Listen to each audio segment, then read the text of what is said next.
Good afternoon to you watching Eurosport here.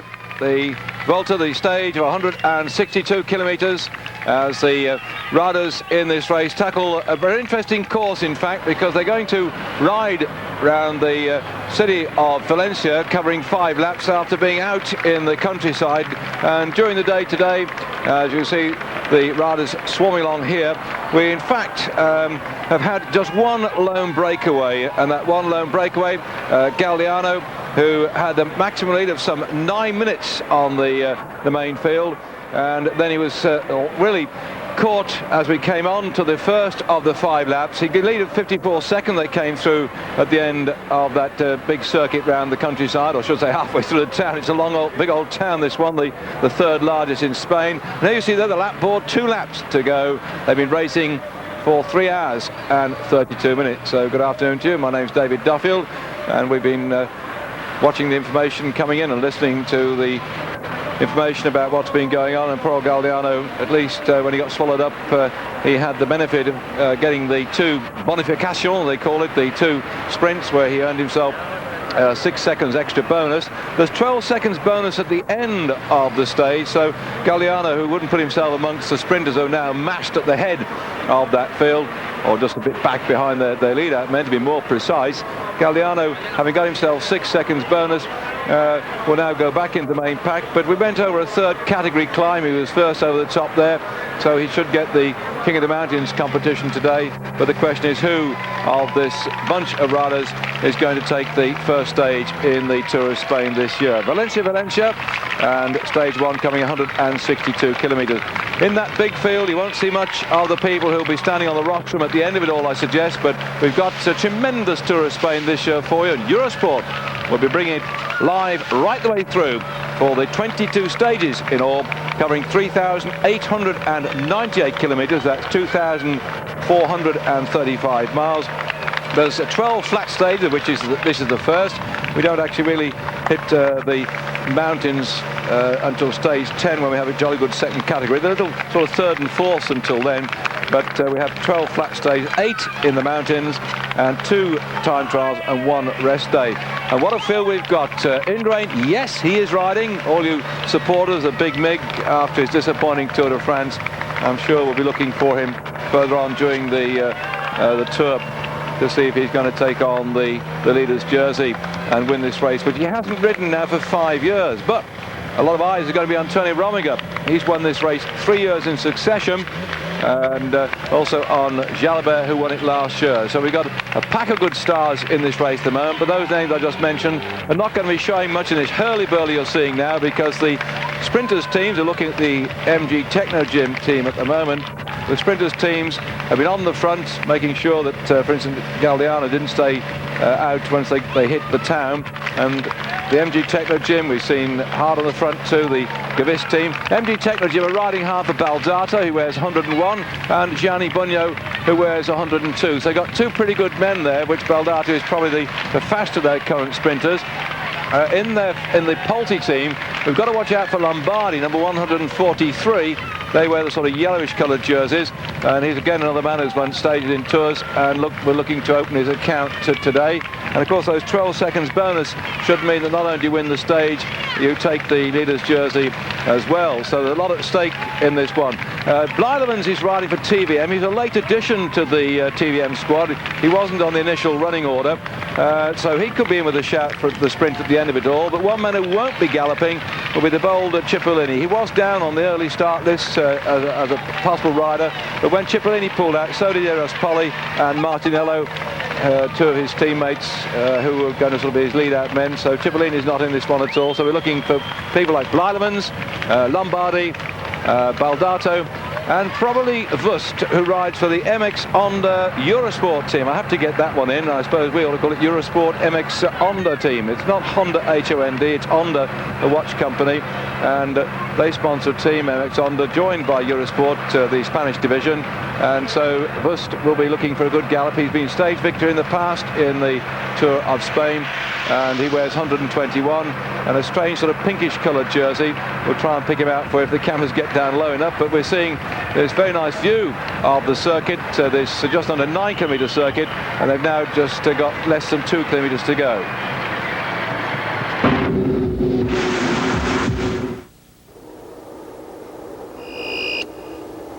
still packed together. They will come through at the end of this lap to hear the bell with just one more lap to go on this first stage of the Vuelta, the Tour of Spain. I mentioned some of the top sprinters in here, but we must not forget, by the way, Laurent Jalabert, who rides the Once team. He wears number 1. He's actually wearing a yellow jersey. Yes, you might say so, the Once team, because they're allowed to do that here. He's wearing the yellow jersey of last year's victor is Jalabert. Now, those who study form and know all about cycle racing will know that Jalabert has had the green points jersey in the Tour of France. He's a great Roman sprinter as well. He's always up there when the cut and thrust comes, but tries to keep out of harm's way since his very bad crash at Dalmontier, when he buried his face in the tarmac and knocked all his teeth out and had to drink through a straw for weeks after that. But nevertheless, he, I think, might be prepared to have a go to keep that yellow jersey on his shoulders. He kept out of the fighting and the cutting and the thrust that go on at the end of the stages in the early part of the Tour de France, the flat ones when the sprinters come into their own, because he's looking for an overall position. Well, he's had a pretty awful season. In fact, before the start of the race, Indurain was saying that he didn't think that Jalabert was likely to be a threat in this race. As far as he was concerned, Rominger and Escartin were likely to be the two top men to contend with today. And we're looking at the MG Techno Gym team still driving around the front here. And whilst we're off air having the ads, the cameras picked up the Motorola crew beginning to move up, and amongst them, of course, Maximilien Schianri. He's no great shakes at all when it comes to, no, it shouldn't be discounted when it comes to the end, but I somehow feel that Max, whilst he's got a super sprint, is inclined to freeze at the end, as we all saw him freeze in Leeds. And talking of freezing, by the way, it's blooming hot in Valencia, 35 to 36 degrees, brilliant weather, and the massive crowd. They had the biggest crowd to see the start this morning. They've turned out here, and the hot tip is from our colleagues on on the Spanish television network, is that they're going to get audiences in excess of 4 million in Spain, and that is going to be a record far above what they had when Delgado won the Tour of Spain way back in 1989. So a massive crowd here, but of course they've not only come to watch the bike race, the big football match tonight going on, when Valencia are playing Real Sociedad of San Sebastian, and a fellow called Romario, you football fans will know him. He actually lives in the hotel, at the Plaza Hotel, which is just on the finishing line, and he's watching the race from his hotel and hoping tonight to score his 500th goal. So that's something football fans to look forward to. But for you bike racing experts and people who love the colour of cycle racing, sit back in your chairs now. You've just got 1 lap to go, just under 9 kilometres of racing. That's just over 5 miles left to see who can take this first stage. Usual sign there on the right hand side of all the commentary positions, the vehicles parked behind for television, pumping out the pictures all across Europe. And a very, very good field we've got. Probably the best fields that we've had in the Tour of Spain in recent years. It's been moved on the calendar. It used to take place the back end of April, early May, ahead of the Tour of Italy and the Tour of France. It was moved last year. A lot of people said, tut, tut, tut, you can't do that with something which was established in 1935. But they've done it. And at the moment, the spectators are massing, the television audience is growing, so I suppose that the sponsors are now going to be happy. They were a bit upset before. They thought it'd be an anticlimax at the end of the season, but what an anticlimax it's going to be, with people like Rominger, Jalabert and Indurain all trying to get something in their back pocket before the end of the season. And talking of Indurain, by the way, I understand he comes to the end of his contract this year, and there's quite a lot of negotiations going on. They don't quite know what's going to happen to him, whether he wants to retire or not.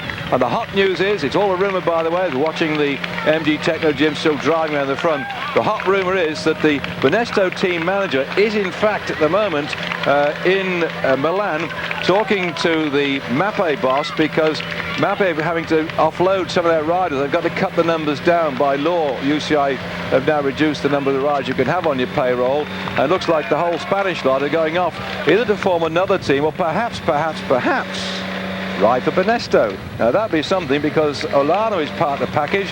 The rumour is that he's getting a salary which is approaching that of Indurain. That's what's been offered anyway, and will take with him from the Mappe team the champion of Spain, Fernando Gines, take with him Gonzalez, Malone and Penar, And all those 4 riders will be sort of domestics in a package which is being thrashed out now. They say, watch this space. As soon as I get confirmation of that wild rumour, I will let you know. But I'm sure we won't know what Indurain is going to do until the end of the season. But what a team that'll make if Elano and Indurain are together. But you never know. Things change. But that is the hot rumour flying around at the moment. Still this long string of riders, sprinters, doing their work, all happy at the early part of any race like this. And there we are. You can see on your speed, on the speedometers there, what we've been doing now. 41.2 kilometres per hour. That's the average. Well, that's what, just over 27 miles an hour is the average speed. So that's a hell of a fast day they've had today in the blazing hot sunshine. And still they're all packed together here.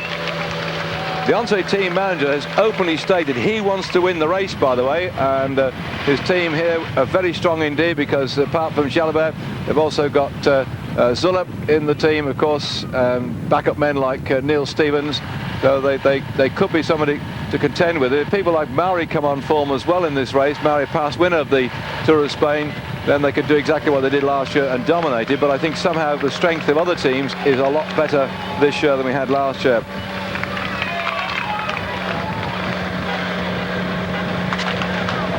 Still strung out here.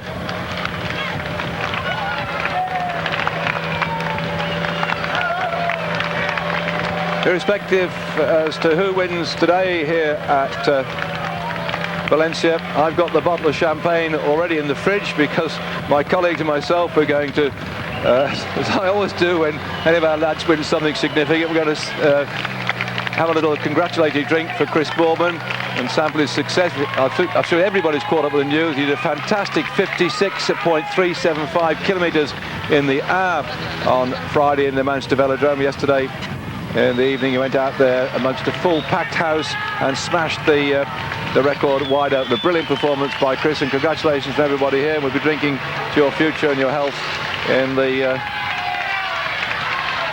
comedy positions at the end of the race today. If you haven't caught up with the splits and watching this one go through, Chris was just under 3 seconds down, or just almost equal, 0.3 down on the first kilometre.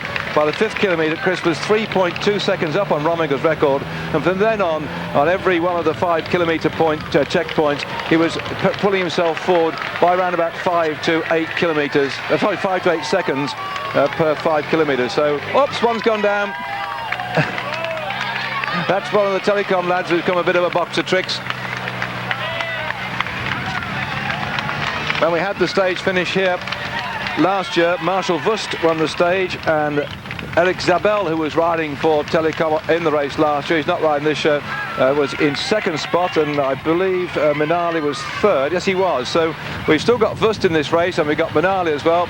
So as a disappointed Telecom rider here gets himself back into the action, we shall concentrate on what's going to happen at the front end. So that's Oldham, who's come down, and he wouldn't be in there as one of the chaps to win the race, but he would be probably leading out somebody like Weizmann, a fairly useful sprinter from the Telecom squad.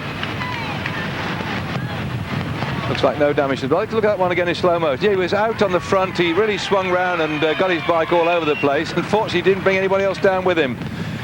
So that's the final lap now we're on of the tour.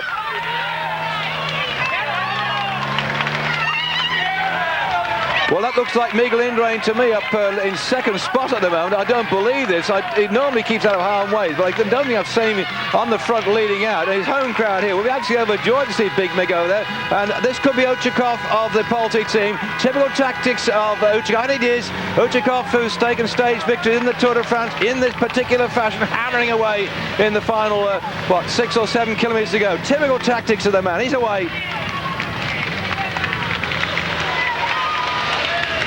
Swinging around the motorbikes, naughty, but that's what they do. So we now got a back view of it as he whipped past our camera. The motorbikes have now rocketed down the road, but a good move by Uchikov. Typical stuff from this man here. Powering away down here.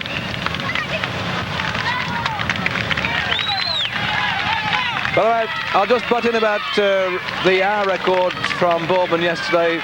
Rominger, by the way, said that he will probably go, all being well, next year to attack the record. He's heard all about it, he knows about it, and he's going to do two things next year. Rominger says it's a big thing to do, but he'll have to ride in the same position as Boorman. That's a Superman Aubrey position, arms outstretched. He's going to do it next year twice, Rominger said.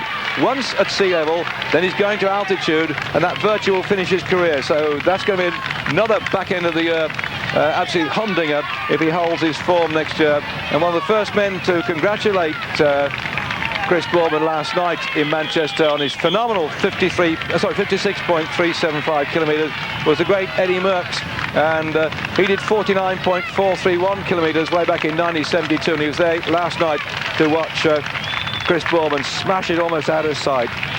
So there we are, 2 kilometres to go on the race. I've been running and rambling on about Chris, but I hope you'll forgive me on that, because the race, you can see here, is establishing itself in a fairly good pattern. One man going away towards the end, the rest now not knowing whether to chase and wear themselves out, and bust the gut trying to pull him back.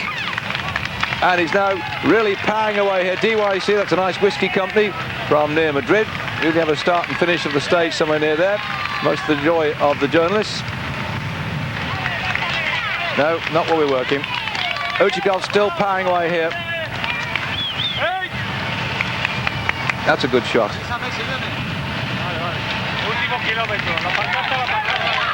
You can see the kilometre to go down the distance there. And still the field aren't quite certain what to do about him. Oh, this is good stuff. And of course, what's going to happen now, if they hammer up and close up on his man, there'll be another yellow jersey down there, or yellow and green one, and that'll be Lombardi, who normally follows other riders. He likes a bit of a lead out from his own team. He's quite happy stuck in the midst of the group there. He's a previous, he's done well in the points championship of the world as a sprinter. He's won stages. I remember him watching, winning the final stage in the Tour of Italy last year in Milan, and they're looking down amongst the yellow jerseys. Very, very careful here, because the yellow and green is that of Lombardi. The straight yellow one is the one of Jalabert. So who's going to get this one? Seiko Rada sits up suddenly, and the block comes on. I'm just looking there also for Bleidemans and Vust, and here they come then. On the right-hand side, Seiko winding up at the moment. Telecom in the centre doing it same way.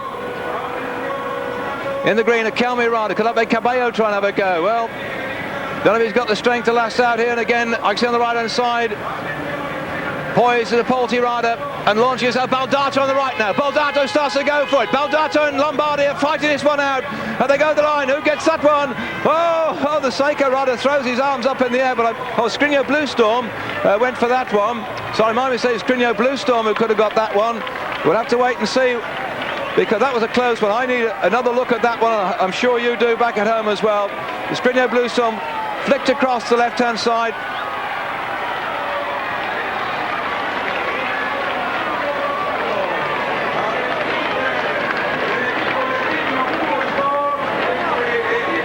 They're all over the place, just the sort of things. There we are, Skriniar Bluestorm, both on the right-hand side being led out. And who gets this one? In the centre, that looked like Lombardi going for it, but I wouldn't like to choose that one at the moment. Let's get it sideways on. Fourth. Baldato blown out just towards the end by this tremendous sprint of the Skriniar Bluestorm team. Looking again, Lombardi dying. I think they're both claiming the victory actually there. Was that...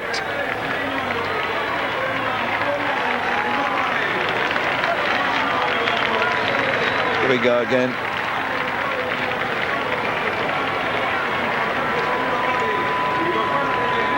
Oh, I want the side view on this one.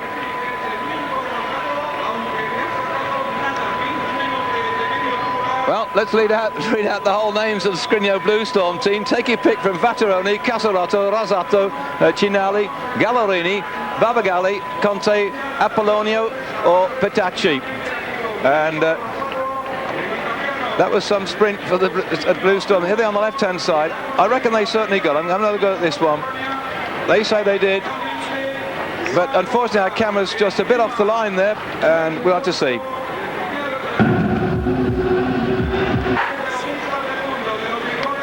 Welcome back to Valencia, this large town here in Spain that's seen the start and finish of the tour today. They say that the tour's been here 50 times in the past, and the tremendous sprint. He had the crowd right on the edge of their seats. And looking at it again, you can see on the left-hand side, Baldato begin to die. Lombardi and the yellow start to come through. The two Scrigno blue still rise, switch to the right. And on the left-hand side, launch himself in his place is one of the Mappe riders. And that's they went towards the line. And there you go. So I think that was Bart Layson from the Mappe team, but he didn't get in the shout. Those two riders from the Scrigno blue storm team. And I'm still waiting for confirmation of that particular victory. But for my money, the one on the left-hand side got it. Let's look at that one again.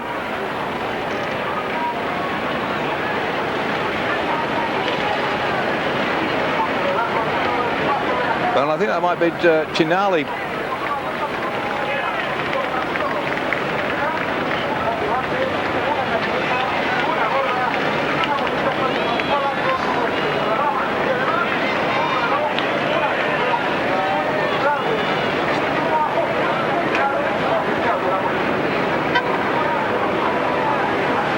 Waiting and looking at the photo finish for they're going to get that one guaranteed. You can see still some concern to decide who's got that one.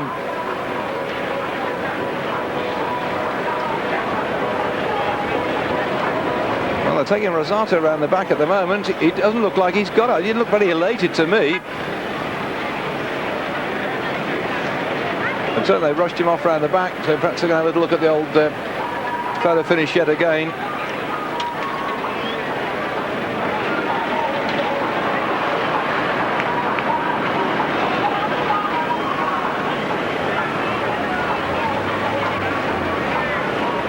At least the crowd enjoying this glorious sunshine. Well, we look yet again at this mass sprint finish. And there we go. So that on the left-hand side, he's thrown his arms up in the air. So I suppose we might as well say to Rosato, happy you might be, but his teammate Cingali, I don't think was too happy at all. But Rosato, subject to official confirmation, going off to get that result. And we will update you in Sports Centre news programmes on the exact result, because that's still, to me, he was shaking his head. I don't know whether these two lads have do you choose which one it is? Rosato certainly didn't look very happy to me when he went through. I think they're both claiming the victory, but certainly with the photo finish cameras they can get that absolutely down to the nth degree.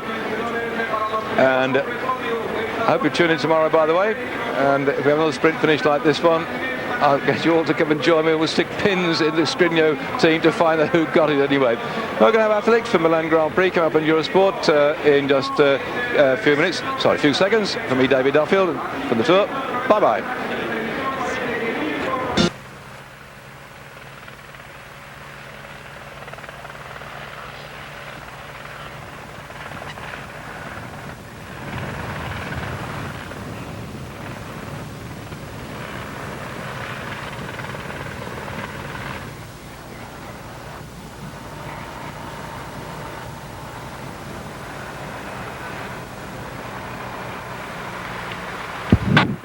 Well, a beautiful view of this fine city where the riders today will be racing, and they're going to have no time, I think, to enjoy the sights along the way. It could be a very fast day's racing on this 210 kilometre stage on this, the second day of the Tour of Spain.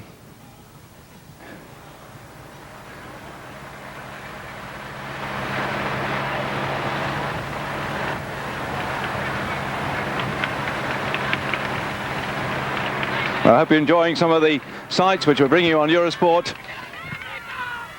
And now we get down to the racing in action.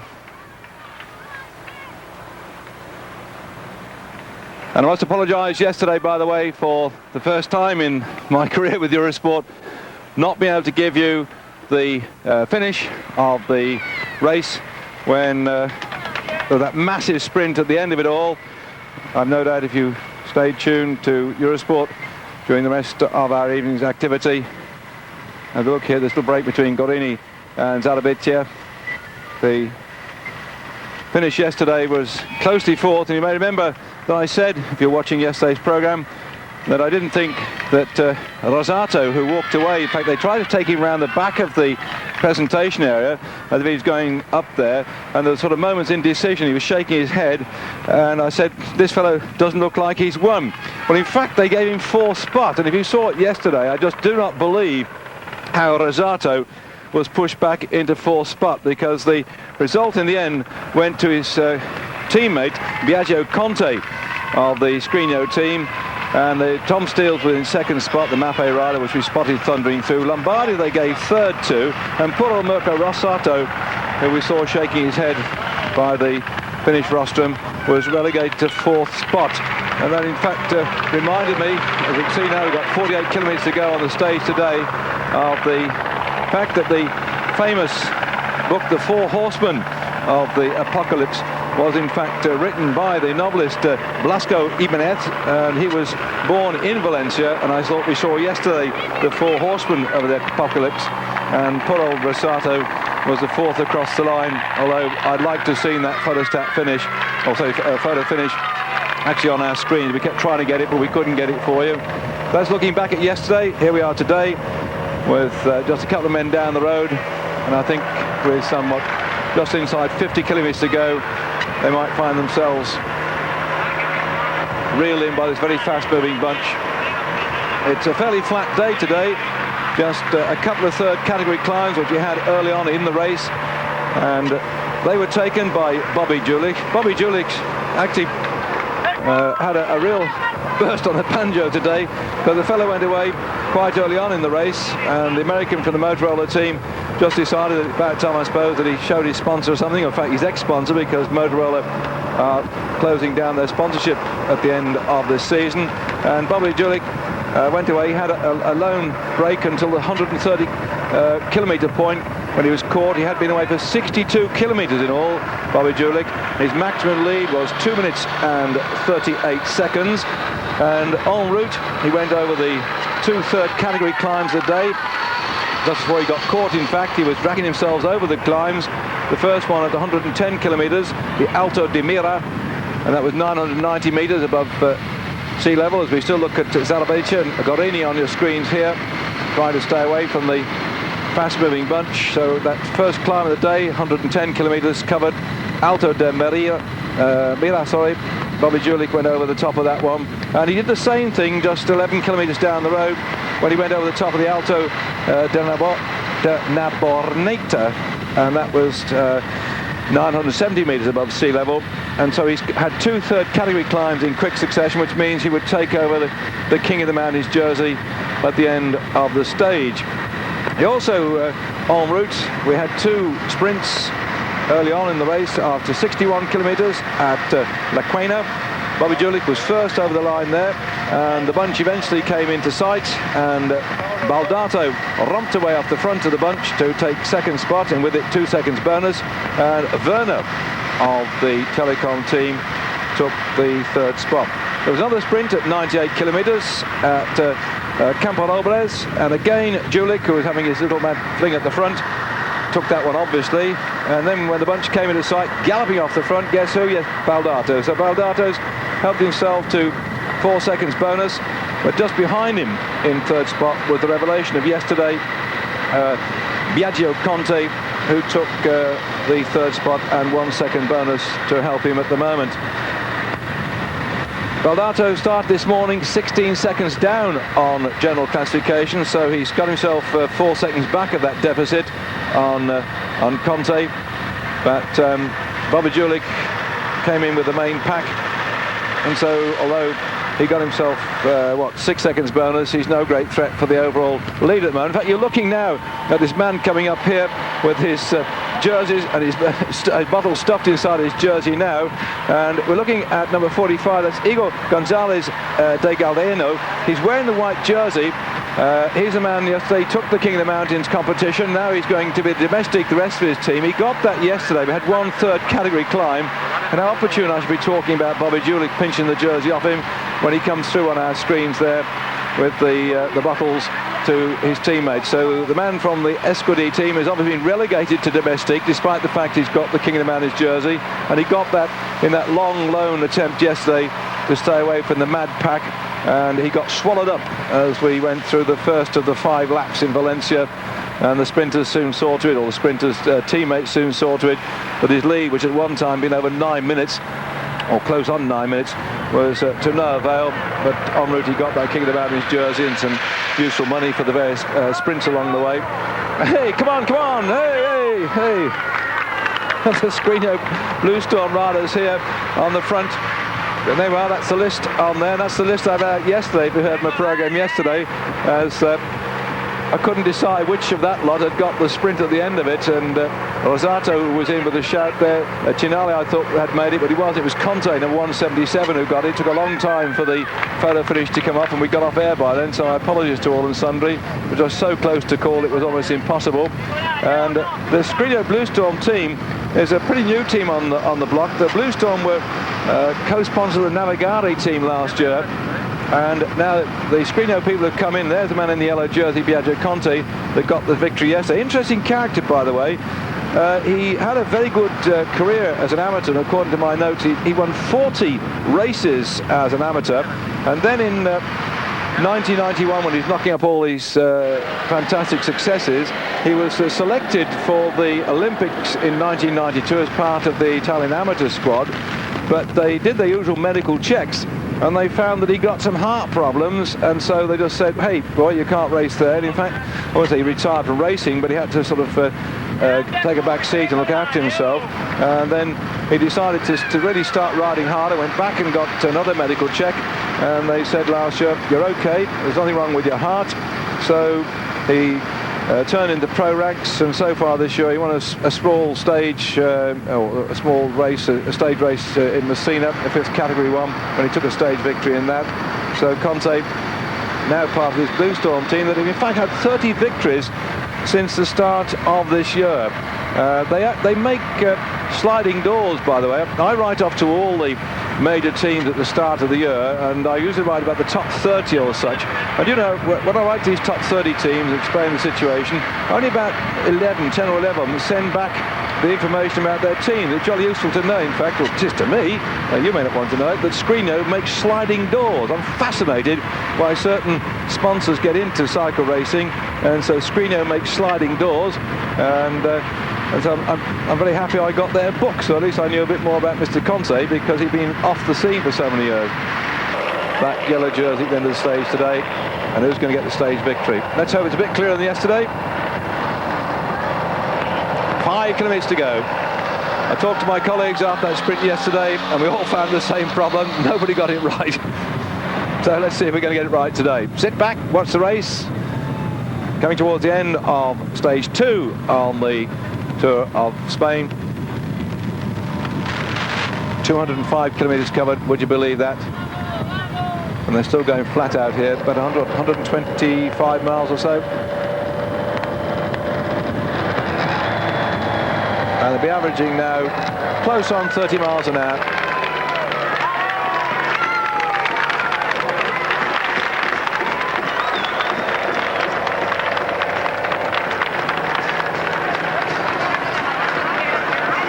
Still, but the Gavis team hammering away at the front.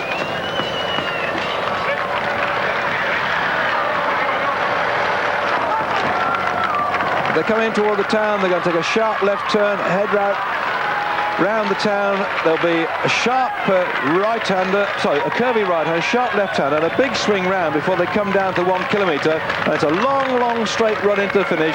Tremendously long kilometre. He's almost dead straight in from the finishing point. Can't quite see them at the 1 kilometre point, but he isn't far from it. They come down the road Femin Caballero and right in towards the finish after the Plaza Mayor.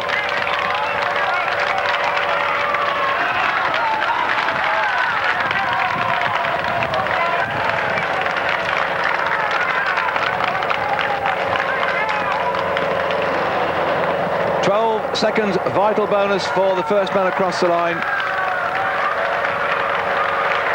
The second man will also be in for a bonus of 8 seconds, and 4 seconds for the man who finishes in 3rd spot. Biaggi Conti in the yellow jersey has got to get himself up in those top 3 places.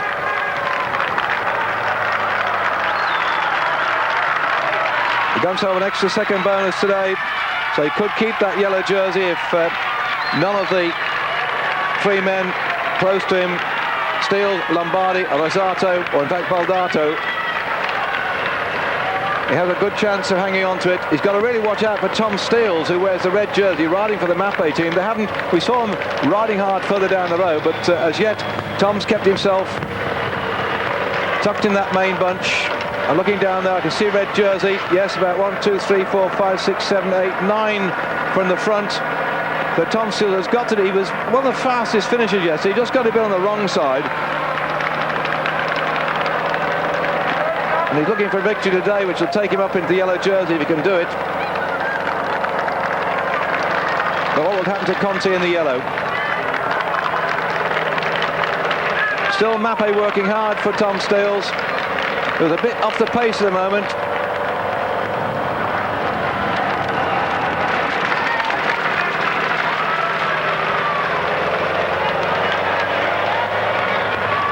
He's certainly not in with them at the moment. They're pulling off the front now, Mappe, looking back to see where he's got to.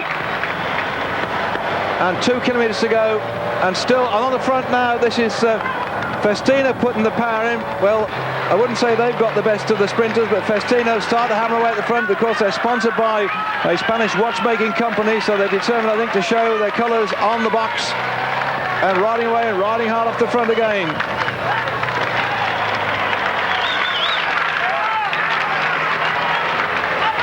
It's beautiful old town here. Everybody waiting with bated breath to see if this lot will come back together and this long straight run into the finish. They're twisting and turning. As I told you, it's not a very easy run in for the gap between the second and the first kilometre. Once they get to 1k to go, it'll level itself out, go dead straight. Hey, it's exciting stuff.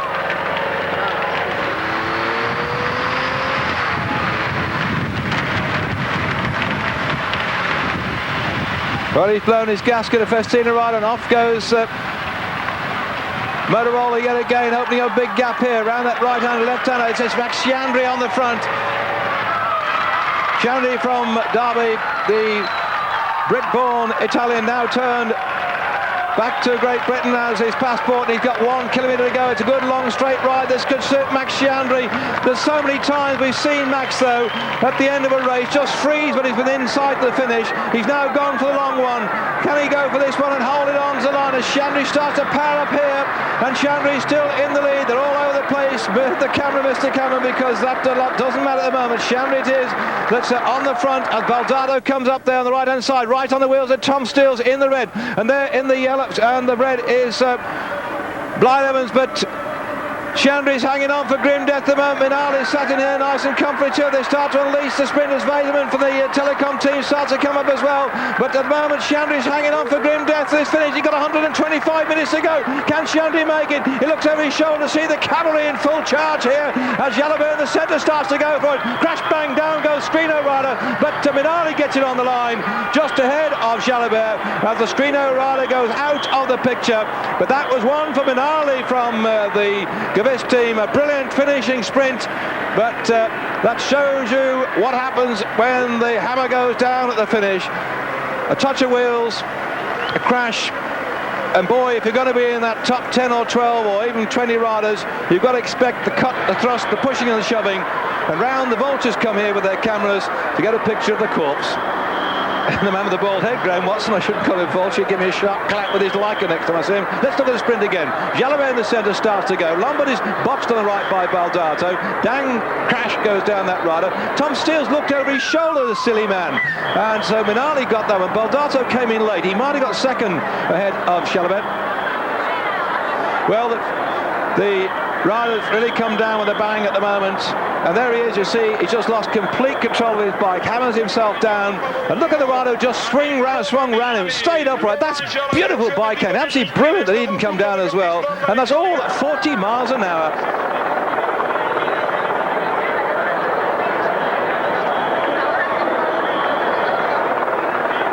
Well, that looks like a hospital case to me, but you can never tell with these bike riders. Sometimes they get up get the bike and push across the line. Let's watch again then. Jalabert starts to go in the middle. That crash happened. Look, he sees fell in the red. Looks over his shoulder. Tom Stills. He's more interested to see who fell off than going for the line, amazingly. And we'll have to wait and see whether Jalabert or Baldato was second. But he's bad. Oh yes, he's bad. En el asfalto, el corredor italiano del equipo Escriño parece que no es nada grave. En principio está siendo atendido por el doctor Astorqui, el doctor Cabezas también. En unos instantes esperemos que se recobre felizmente este valiente corredor italiano. Oh, that just shows you a thump at 40 miles an hour. The doctor very carefully making to begin with sure that there's no broken bones before they do anything to move him. The other question too, did he go down on his head? Was he knocked unconscious? And they'll be checking to see whether he's... Let's see what happens now as he comes down. I think he slides most of the way, yeah, and just rolls over. That's all right. Well, I say all right. He was taking a right old thump and twist and rolled. It was just one of those touches of the wheel that's so easy to happen as they switch and push and shove. I think probably Tom Stills was closing the door on him. He tried to come through a gap that wasn't there. But Minali got that one, and I would say that certainly Baldato is second. We're having a different camera angle here as the carnage goes on.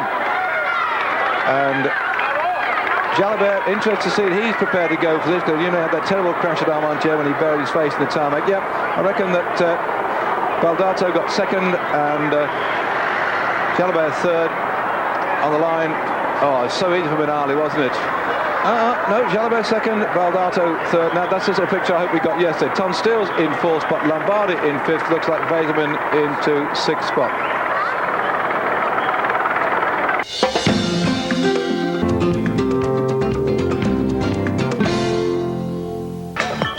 You join us at a moment of drama in this stage of the Tour of Spain from Cuenca to Albuquerque, 184 kilometres in all, as we had yet another smash in this race. It usually happens on the opening part of a race of this nature when the riders are very nervous, the roads are pretty flat and everybody's trying to hurry along toward the finish and have a chance for the sprint at the end of it. You get a touch of wheels when they're travelling at something around about 30-35 miles an hour, and the problems you've just seen down the road happen oh so quickly.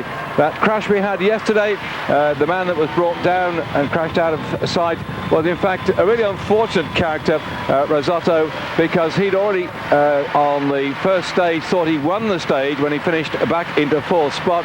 So he was not a happy man, nor was he happy yesterday when he went bang crash and ended up in hospital. You can see the speed at which they're going now. The legs are absolutely flying round here, but we do think that the last 40 kilometres or so are likely to be quite tough. There's a crosswind blowing, and it could cause even more splits in the field and even more problems maybe with touching of wheels and riders crashing down. Keep your fingers crossed then, and we hope for a quick and happy recovery from his crash yesterday from Risotto.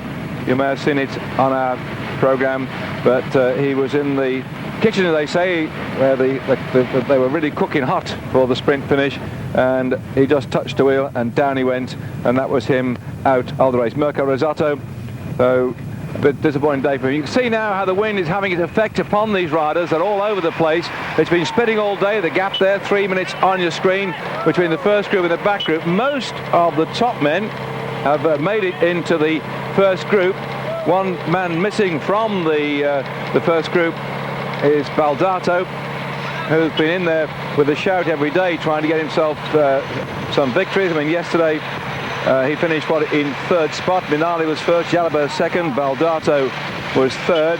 So he's been challenging for overall victory, Baldato, but now he's really got to do something. He's going to close that gap down, standing at 3 minutes. And look at the answers on the front. This is exactly what Romming has said before the start. We told you on Eurosport, we suggested that there was going to be an attempt by Once on the days when the Crosswinds was there to blast the field apart. Well, they're doing just that now, but they're not getting rid of all the top men at the moment. Once driving in. Now look how they come off the front. Top left-hand side of your screen. One man comes back. Next man goes through, peels off, slides back down again. Two lines on the front. Next man comes back, they drift back in, they force their way in, then they start the chain again. This is a super chain gang. Now there's poor fellows in the gutter on the right-hand side, from the centre of the screen running down to the bottom right-hand corner of the screen, they're all grovelling right now. They get no shelter in a crosswind like this, so they're right in the gutter, and that's of course when they fall in the gutter, and you have crashes like we've had just now, or when you come back off the front, you try and push your way into the shelter of the men in front. They're pushing and shoving here now. Oh, this is great.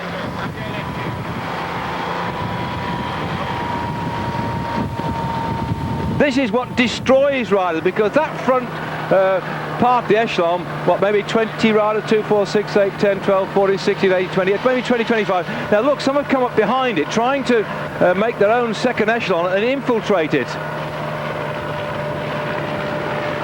And look at the poor fellas at the back, just by the cars here now. The gap's opening up, they're at the saddle, they're going like stink, and the gaps are opening up. You grit your teeth, you put your head down, the wheel in front goes further and further away, and it's, oh my God, I wish they'd slow down. Look at this fellow on the right-hand side of the screen. Oh, it's gone. And this is the Onse doing the damage. There's Stevens going through. On the front is Lonlock's flowing there. Jalabert goes through. They really are now beginning to put the hammer down. There he is, Jalabert, looking very determined indeed. Last year's victor come into this race to try and make it 2 on the trot, and the Onse team are really grinding the rest into the ground. They make it look so easy, don't they, rolling along here at this great rate of knots, but they really are going some. Bert Dietz just gone through, stage victor last year in the Tour. That's the man, all eyes on this fella. If I just look at the overall classification, if you'll forgive me for a moment, I've been absolutely wrapped in this race. It's been tremendous. Jalabert lying 5th on general classification, just 9 seconds in arrears at the moment. Eurosport as ever bringing you live bike racing at its best, with the greatest station in Europe for cycling. And here you're seeing this hammer's gone down now, and this is only the 3rd day of the race from Cuenca to Albuquerque, some 184 kilometers in all, and look what's happening.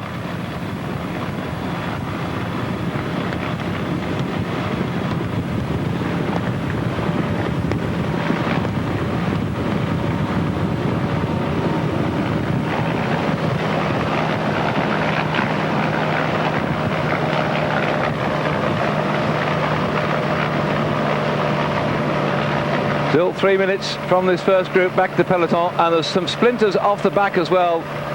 They really have taken a bit of a thrashing today, and who would have thought it? We rather thought that we might have had at the opening part of this race a pretty sort of, I won't say mundane, but a slowish start to it.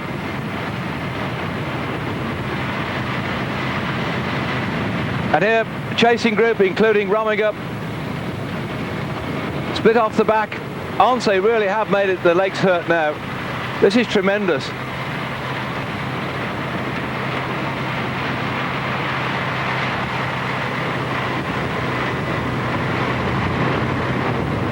Just think, 3 minutes now between Jalabert and this group here. Romiger's in this little up. He hasn't got many teammates about at the moment by the looks of it. They've really got to work some. And we've still got, what, a couple of hours racing. Well, perhaps not so much as that, because it looks like they're a bit up on schedule at the moment. There, Tom Steele's in the red jersey, lying 2nd on the points competition at the moment. And they're just picking up the one. I told you earlier on when we saw those top shots, how when the echelon puts people in the gutter, how if you don't manage to stay on board, you soon get shelled out. Well, here we are. That's what they're doing now. This main group here, picking up the fellows who just couldn't hang on to the echelons further up the road. And thankfully now they see more opportunity of getting a bit of shelter. They really are racing today on the flat. You know, we bring you in Eurosport the big mountains, the Pyrenees, the Alps, and the mountain climbers ripping things to pieces. But we seldom see racing like this.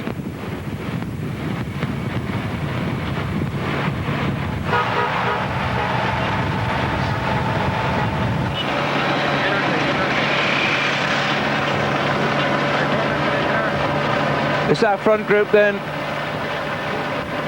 Every man for himself today.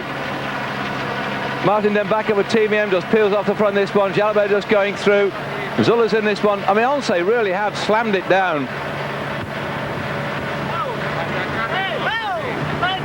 Yeah, that's right. You see, yeah, that's right. Go on, Neil. You tell him, the fellow with the goggles here. This motorbike is destroying the rhythm. You've got to get out of it. Come on, Sunshine. I know we're getting some good pictures here. They have to move on. They're breaking the echelon up. They have to work. See if they come back up the front. Look, the man on the far side of the screen going back. The next Seiko rider goes through here. Then the one from M Honda Eurosport in the purple colour goes through. And then look, see, then Stevens takes over in the yellow, and then Julik here in the white jersey leading on the King of the Mountains.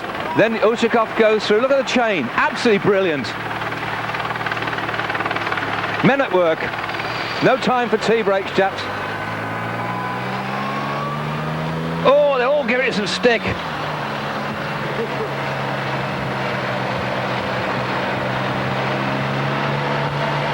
About 16 of them doing the work at the front. Another 2, 4, 6, 8, 10, 12, 14, 16, 18, 20, 22, 24, 26, 28, 30, 30. About another 30 odd behind them. Look on that tail.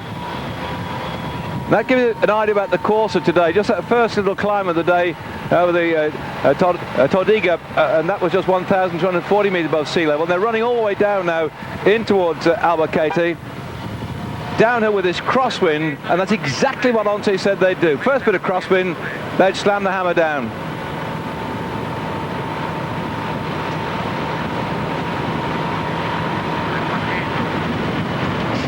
Look who's in here. Guess who's made it? Yes, you're right. Big Mig himself.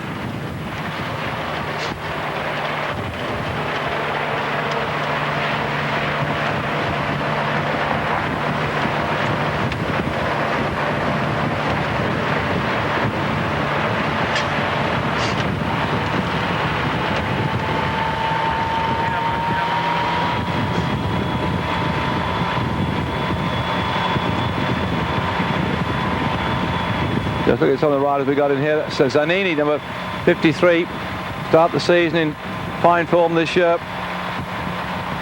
Looking good in this little group at the moment.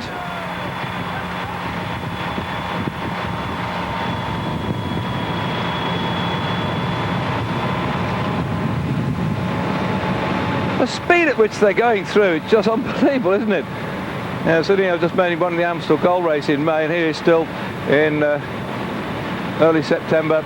Oh, it's growing, 3:05. This could put the whole of the race on its ear holes.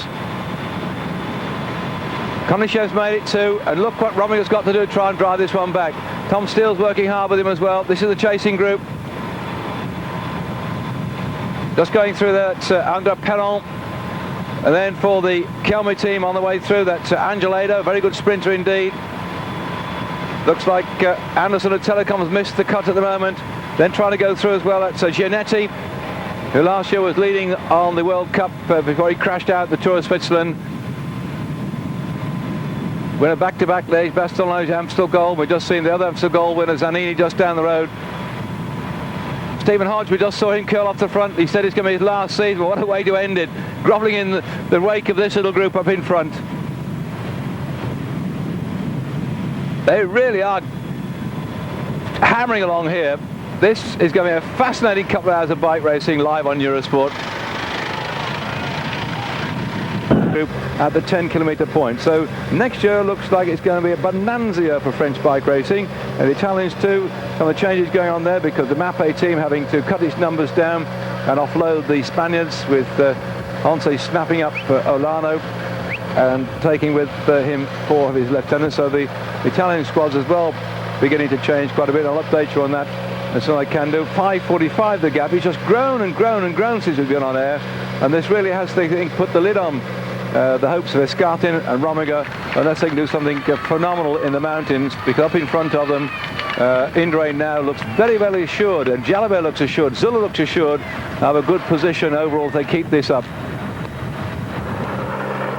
What a turn up for the books. I've seen so many tours over the years where the few opening days don't make much difference, although perhaps the exception was 1990 in the Tour de France, when we had a 4-man breakaway group on day 2, and Chiappucci and Pansac wore the yellow jersey. I think Steve Bauer was also in there, and the one who didn't get it was the Dutchman whose name escapes me at the moment, but nevertheless they managed to get away, got a 9-minute lead and shared the yellow jersey until they got into the Alps. But I think somehow this side of this field, a lot of good people in this one now, they're going to ride home with about a 6-minute lead on the main pack, then it's certainly going to aid them.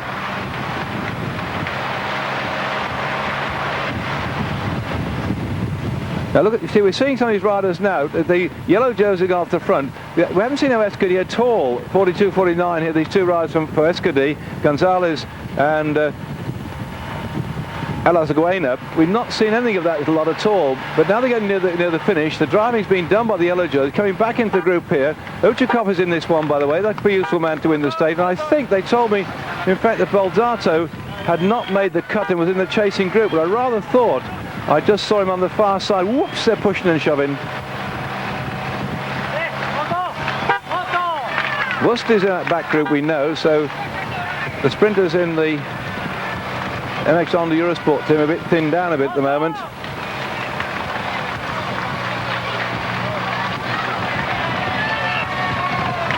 So far I can only see what a couple of Motorola jerseys in there. We know that Bobby Julich has made this one. Kevin Livingston for Motorola is also in. That's 112. We just spotted him in that little group. Skriniar Bluestorm still in there. So that looks interesting.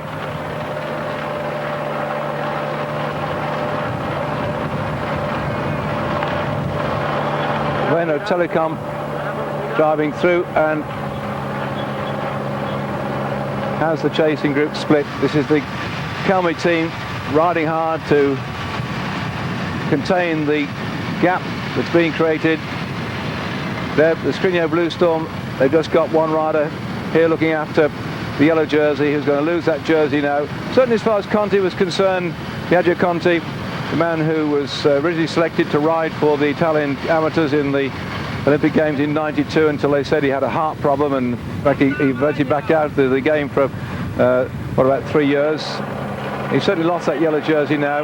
There are in fact just a couple of the Gabis jerseys in this little group at the moment, so that's going to be in favour. And it looks like Baldato. They said no, he hadn't made it, but I'm sure hovering in that little group I can see the glasses and the long flowing hair of Baldato, but all be revealed as we get close to the finish. In the rear zone. Jalabert could take the lead here if he can get a good position. So Jalabert must now be looking for a good sprint finish. Uchikov, look at the Polti riders now, setting up for Lombardi or Uchikov. Lombardi this morning on general classification, 13 seconds down in 6 spots, and not only a victory could come, it could mean, because Conte and Steels are way back off the pace in that chasing group at the moment. We're certainly going to have a new yellow jersey, but who's going to get the stage victory at the moment?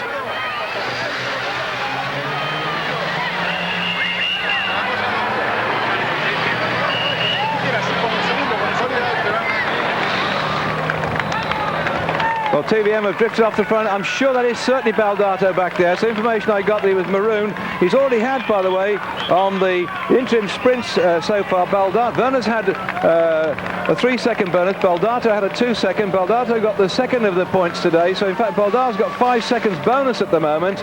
And he's lying in 4th spot over on general classification, 9 seconds down. So it could be that Baldato, if he can get himself in 1st, 2nd or 3rd spot, could well be in then with taking the yellow jersey. It's provided that man there, I see it in the MG Techno Gym colours, is the Baldato. It certainly looks like it to me.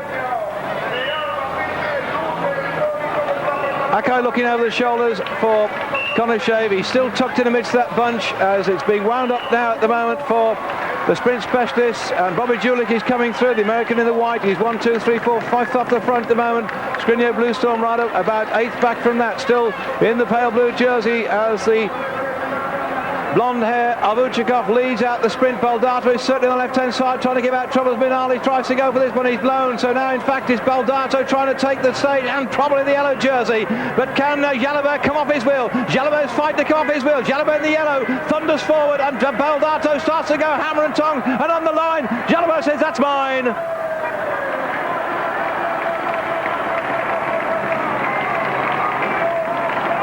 For Jalabert, a victory today which may take him into the yellow jersey. I'll just do my calculations. He certainly got himself 12 seconds bonus. We'll have to see who was 2nd and 3rd.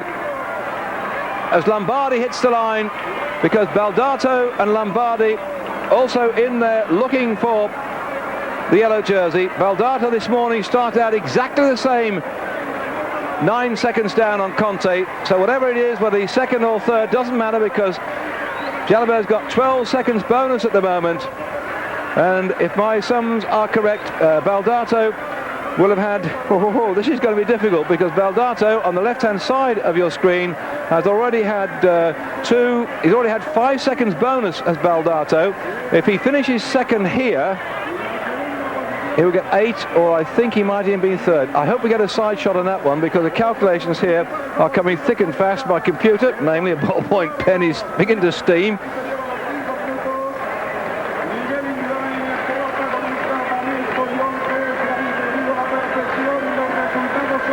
I think Baldato might have been third, because if he got 8 seconds bonus, 8 and 5 makes 13. So in fact he'd been 1 second ahead of Jalabert, because they both started this morning 9 seconds down the leader, who's still yet to come into sight. Lombardi had 13 seconds arrears on the lead this morning. He was 3 seconds behind Jalabert, so he doesn't count. But here we go. This is what I'm waiting for. Come on. Jalabert first, Lombardi second. I think that's it. I think Baldato had to be content. There's Konishev just coming in after the TVM rider, Weisman. If we run that one again, so bad luck for Baldato. If he'd have got that second spot, or even first, but certainly if he got second spot, 8 plus 5 would make him 13 seconds, whereas Jalabert's got 12 seconds for being first. So Jalabert takes the stage victory, and as far as my calculation is concerned, gets the yellow jersey as well.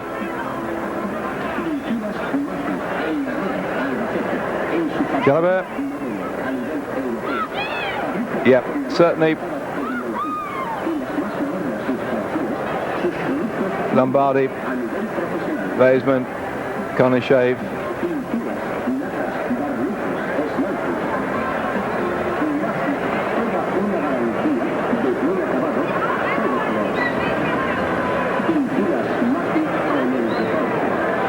That then is, as far as the ONCE team are concerned, a just reward for a day when they did exactly what Tony Rominger. In fact, it was Rominger that said that on a windy day he felt that ONCE, I don't know whether he'd heard it down the grapevine or heard them talking tactics through the keyhole on the door, whatever it was, he said that when they had their first day of strong wind on the flat stage, ONCE would try and split the field. Well, they did it. And the amazing thing was that Rominger is in the group now, which is the thick end of 5 minutes down. One would have thought that he might have been prepared to sit in the ONCE train all day and keep his eye on that. Of course, we've had the crashes down the road. He could easily have been caught up in one of those crashes, and that meant that he was in the wrong place, the wrong time when the split came.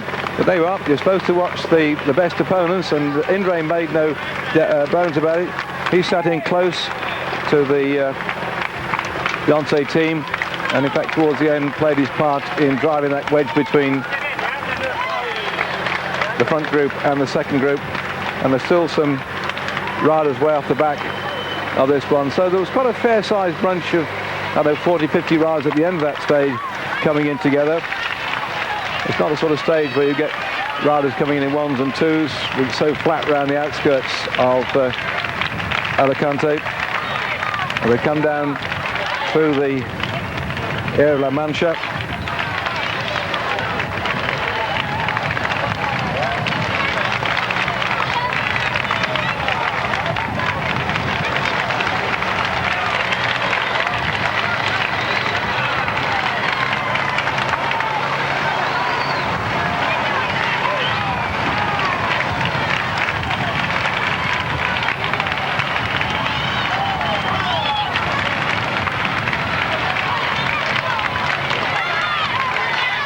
Sympathetic round of applause for the bunch who are well down at the moment. They've been tilting at windmills all day, this part of the world, which I believe was part of the setting of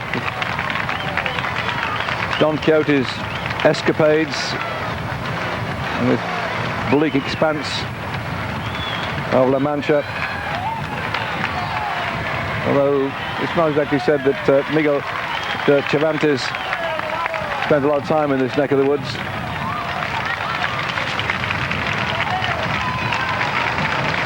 But some thought that he'd use it for his setting for the knight errant and the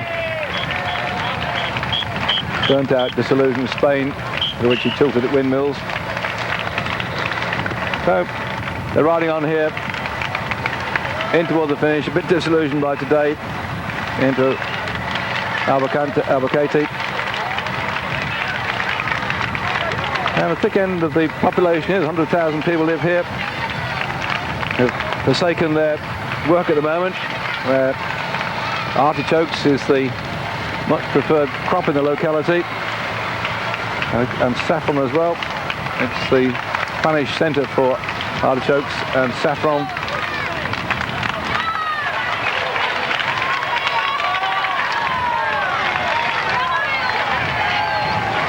But you can see the size of the crowd. The predictions at the start of this Vuelta from the Spanish television that they were going to get bigger audiences than ever, both watching on the box and along the side of the road, is being played out now. And Conte in the centre there in the yellow jersey, smiling now.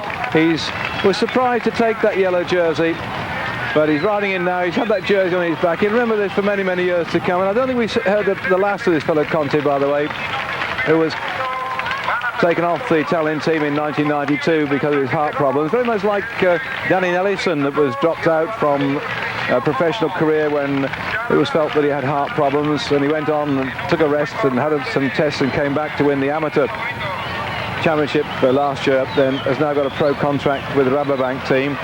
So it just shows you that the doctors could be right. You may have problems, but if you persevere under medical supervision, then you can still come back to the sport you love dearly, providing, of course, you do it in a controlled way and keep in touch with your doctor. But certainly Conte coming through here, the man who couldn't ride in 1992, to have that yellow jersey after that first sprint we had on day one, when four of them, like the four horsemen of the apocalypse, it was written in the town where it all started in Valencia, or at least the author came from there. Then certainly he's had his yellow jersey, his moment of glory, but that's it for now for him.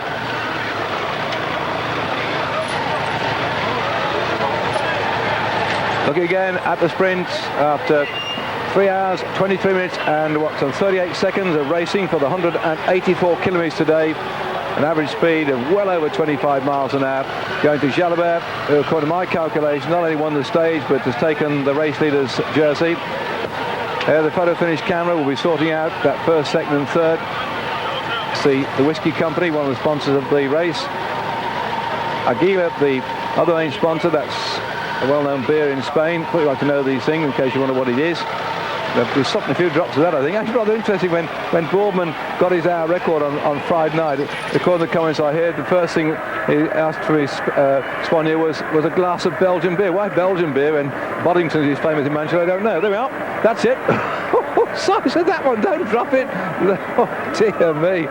Donald Jalabert has got a pot and a half there. That's going to take a few tins of Duraglit to keep it flying. And another one too. A very happy man then. Today, Laurent Jalabert taking the stage victory. And according to my calculations, we'll see once the flowers have been hurled into the crowd as to whether he's also got the yellow jersey of race victor to come to him. He's certainly hanging about here. He looks rather happy. And no wonder. He's come back as he knows best, contesting the sprints, taking the bonuses. Jalabert the victor today.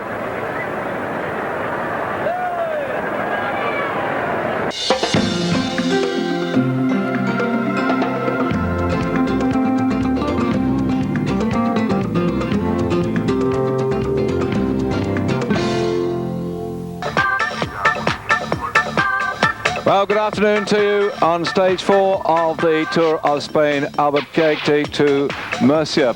And if we have a day anything like yesterday, then this race is going to be one of the greatest epic races we've had in recent years in the Tour of Spain. I don't know if you saw our programme yesterday or saw the repeats, but it's something that was unbelievable to me to see Miguel Indurain driving in towards the finish, trying to get that breakaway. Well, let's look here at the cities that we're going to arrive into, and in fact we're looking back now at a crash which has occurred earlier on. One of the motorcycles has come down. We had a crash yesterday, and Bortolami was one of the riders that were brought down. You may remember we came on air just as the crash happened, and these are the problems with bike racing at high speed. So he was out of the race yesterday after that very serious crash indeed, and one of the Scrigno Blue Storm riders also failed to make it through to the finish after that crash too. The high speed always at the start of any of the big tours gets everybody very nervous indeed, and the problems come thick and fast, and as you see we've got a problem right here now, but not, thank goodness, amongst the riders. The other rider abandoned yesterday, the MX Honda rider, my mistake, not the Scrigno Blues team. This is one of the AGF, one of the forward motorcyclists that go ahead, and they are very much in charge of the information going backwards and forwards throughout the race on Radio Tour as such. Not quite sure yet what has happened to him, but let's hope that he makes a recovery. You may remember in the Tour de France this year there was consternation when two of the cameramen got fetched off by one of the team cars, and they all went on strike. The whole thing about a race, we saw yesterday the race itself. We had the cameras right up amongst the riders. And what we don't realise when we're watching the race on television here, and those who do travel with the races know that around about the couple of hundred bike riders, we also have all this backup support. The motorcycles out there, the cars out there, the helicopters bring out the pictures. The whole thing has got a vast entourage round about it. You seldom see. And those people involved in the race are equally as likely to have a few problems as we've just seen. So going back to yesterday's crashes, Bortolami and the MAPE GB team out of the race. Gamito of the MX Honda Eurosport team in that crash also out of the race. 174 riders finished yesterday, and there were in fact 3 distinct groups that came in. And when we went off air yesterday, the back group had just arrived at the finish. They came in 7 minutes and 23 seconds down, and that really put paid to the chances of people like Rominger and Escartin, who were in that back group. Well, as they put paid to them, it's highly probable in the mountains that both Escartin and Rominger could climb up and pull back that deficit on some of the other riders who were in that group who can't climb. But if they're going to get amongst the top 10, they've really got to try some as we go further up country. But you see today, not a chance for the mountain climbers. It's downhill all the way, and here we are now on this stage of 166 kilometres with just a couple of sprints today, and they've got 75 kilometres to go to the finish.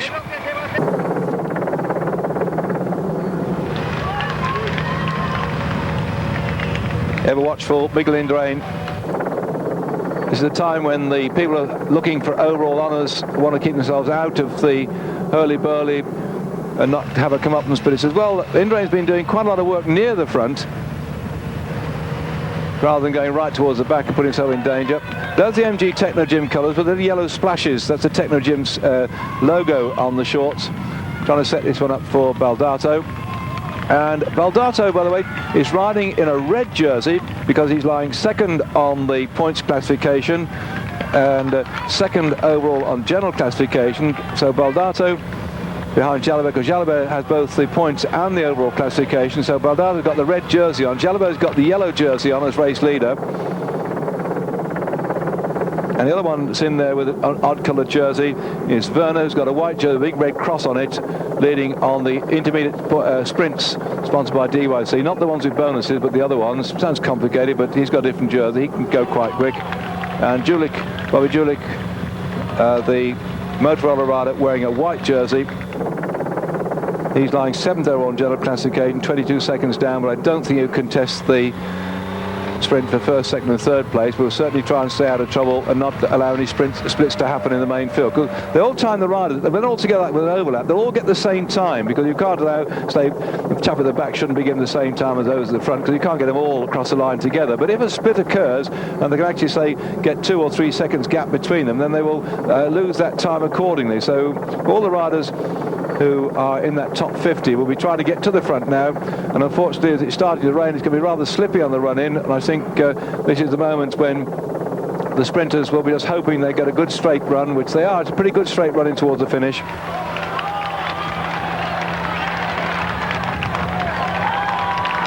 The only thing I've got to watch out for is that swing round the Plaza Circular as I do a sort of left-hander or two left-handers as such, with a big swing round it. And there they've gone. I thought that would happen on the wet. You'll soon get touch of wheels, and a disaster has happened yet again.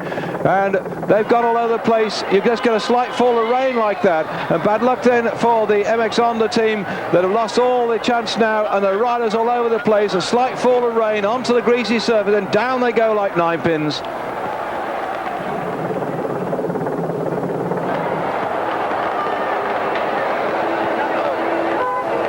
I said how much the top men want to keep out of trouble, and they'll all be blaming each other. We don't know exactly who caused that trouble, what exactly caused the problem. A touch of wheels. You see how the road surface here looks like a skating rink, and that's the trouble. A slight fall of rain. They've been riding under dry conditions all the way down in here. Their tyres will be absolutely rock hard. And then with the rain coming onto the road, there's so many diesel cars in Europe. We don't get them in Great Britain, but in Europe we get lots of diesel cars, and diesel leaves a thin film on the surface of the road, and rain comes down like this, and you can easily get somebody just banking his bike over. The worst thing too also, you see here on the roads, with 1 kilometre to go, the level crossing, the zebra crossings, the big white lines here, the bus and taxi marks, as when the rain comes down on paint like that, that also adds to the slippiness of the condition. They're going very, very carefully indeed now, having to watch themselves inside that final. This is round the Plaza Circular, the right-hander, then the left-hander, and now it's a straight run all the way in toward the finish, and may the best man win, and may they all stay upright. Still the MX Honda in the top there, so it looks like, although no, it's my mistake, it's the Skriniar Blue Storm riders who are starting to go on the front again. MX Honda, most of their riders seem to have fallen down. The white jersey looks like Julik in there. Yellow on the front, that could be Lombardy. Better view now then, and I think that's Hoggio on the right-hand side. It wasn't Julik's jersey, it was the white of the Festina. And the remnants of this bunch are coming in here now at the moment. Skriniar Blue Storm trying to wind this one up. Ado on the left-hand side in the green. Ado for the Calmetive starts to wind this one up. Ado starts to go for it. Blylam is also in there at the moment. And on the front then, who's going to take this one on the line? It goes to Tom Steels, I think. Steels throws his arms in the air. Looks like Steels got that one from Mappe. I'll wait for action rerun on that one, but Ado began to lose steam. And where is the yellow jersey? That crash has caused great gaps to open up, and Jalabert, I think, is in the midst of this little group now coming in. They're all trying to fight to save time, because you see the clock now running. We can see an overall change on the general classification. I think that's Jalabert just coming in to finish at the moment. 38 seconds. In fact, I think he was at 27 down. Although Mappe got the success they've been looking for, that crash has really caused trouble and split the field up, and may well have changed the overall classification. If there's a crash in the final kilometre, the officials will often, under these conditions, not take action, but I think that was so far at the moment, they may in fact allow the gaps to stand. What a disappointment. We'll look at the sprint again as Lombardy in the centre. He's got Vust alongside him. Vust is pushing and shoving. He bounces up on the telecom rise. Vust throws his bike forward. Lombardy's pushed back, but Tom Steels comes straight through here. Vust might be second. Let's wait for the side-on view of this little lot. As we look at the sprint again, Ado in the green shorts starts to go on the right-hand side. Looks good at the moment. In the yellow in the centre, that's Lombardy starting to go. Skriniar Blue Storm, I think that might be Conte again start. Vust begins to come through in the purpley jersey. He finds a gap. He comes between the telecom rider, and he pushes him, say, hey, room for me. Oh, cheeky so-and-so. And tries to come through, but Steels has got it well and truly, as Vust probably got second, just ahead of Lombardy. And over on the far side, let's see that one again. No trouble for Steels. Vust. And in fact, Jalabert came in there too. He didn't get any time bonus, but Jalabert's comfortably across the line. But where was Baldato? I'm looking to see where Baldato's got to. So Jalabert's on the far left-hand side. So we didn't see him too well. I was watching the centre of the sprint coming up here. But that's on the left-hand side. That's Jalabert kept out of trouble. I think that Vust might have got second spot. They were first, Steels, the Euskadi riders pretty close. Yeah, I would put Vust second, Lombardi probably third or fourth with the Euskadi rider here, Jalabert, and on the far side, one of the German Telekom riders. I'm not quite sure whether that was Werner or Weizmann. As we look again, with no trouble with Tom Steels. That fellow used to be a trackman, by the way, and was one of the kilometer specialists from Belgium, and then switched to road riding and has come using all that speed to great effect. So a nice win for Mappe, and Jalabert will certainly keep his yellow jersey. But if we look at that little lot again from the front, I'm not quite sure where Baldato had got to. Lombardi in second then, or third spot, probably third.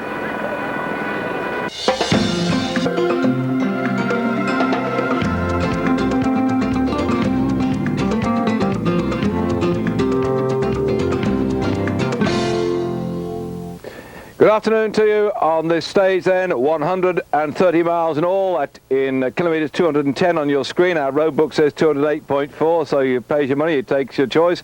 And they're heading in towards Almeria, having started out for Murcia this morning in rather grotty conditions. The rain in Spain falls mainly on the plain. It also falls down in the south of Spain. There's a big low over the whole of Spain at the moment. Conditions not exactly ideal, but fortunately now, as the riders are heading down through here, we have these two breakaway riders on your screens at the moment. Mirko Cripaldi of the Polti team on the left-hand side, sorry, right-hand side, moving left now. Thank you, sir.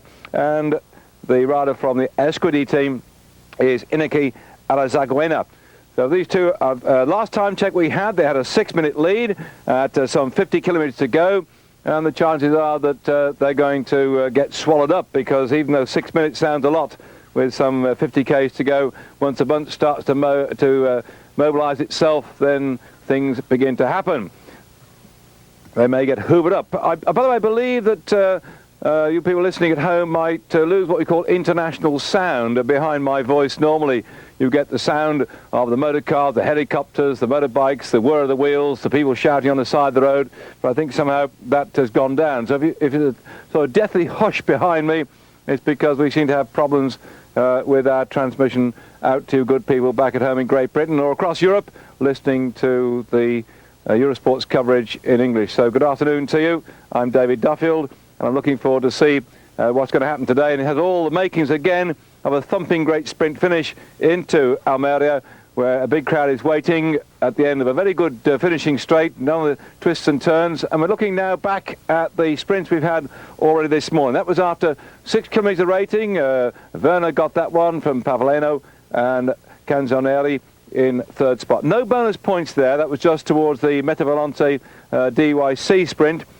And Werner is a man who's wearing the jersey at the moment, the white one with the big red cross upon it, so he quickly snatched some more points in that competition and he's happily ensconced in the bunch. I suspect and hope they're going to give you the major sprint of the day after 52 kilometres when Baldato won that one. Jalabert was second, Lombardi was in third spot, and that means that Baldato has snitched back again, a second on Jalabert, because the bonuses on that one were 3, 2 and 1. There were no bonuses on the first of the sprint you've just seen on your screen, and when we got to the sprint after 52 kilometres, they were up. That's it, 3, 2 and 1.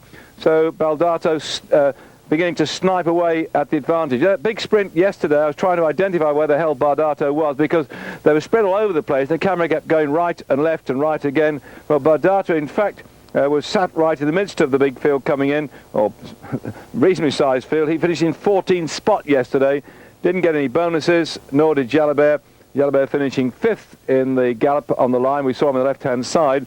So they came into today's stage, Jalabert and Baldato, with a gap between Baldato and Jalabert, 4 seconds, as at this morning. And now after that first of the sprints for the Bonification, we've had Baldato snitch back 1 second. So the gap now is down to 3 seconds between Jalabert and Baldato, and we could be in for a good run in towards the finish. Let's hope that the rain that's been threatening and fell to begin with this morning will keep away, and we can have a good run in, and we don't have anybody falling off on their elbows and doing the disasters we had yesterday.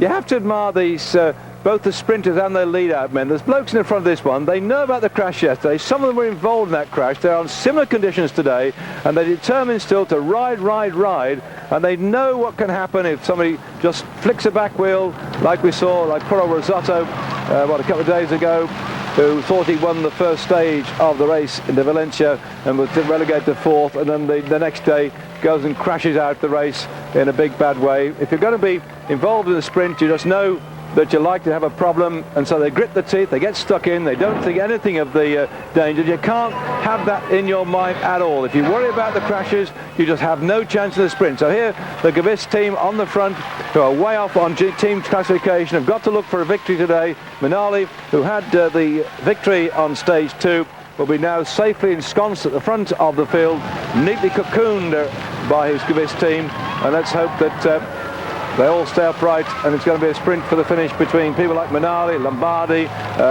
in the red jersey at the moment on the sprint classification. We've got to watch out for the leader on that one, which is going to be Lombardi, because he's lying second. So yellow jersey is Jalabert.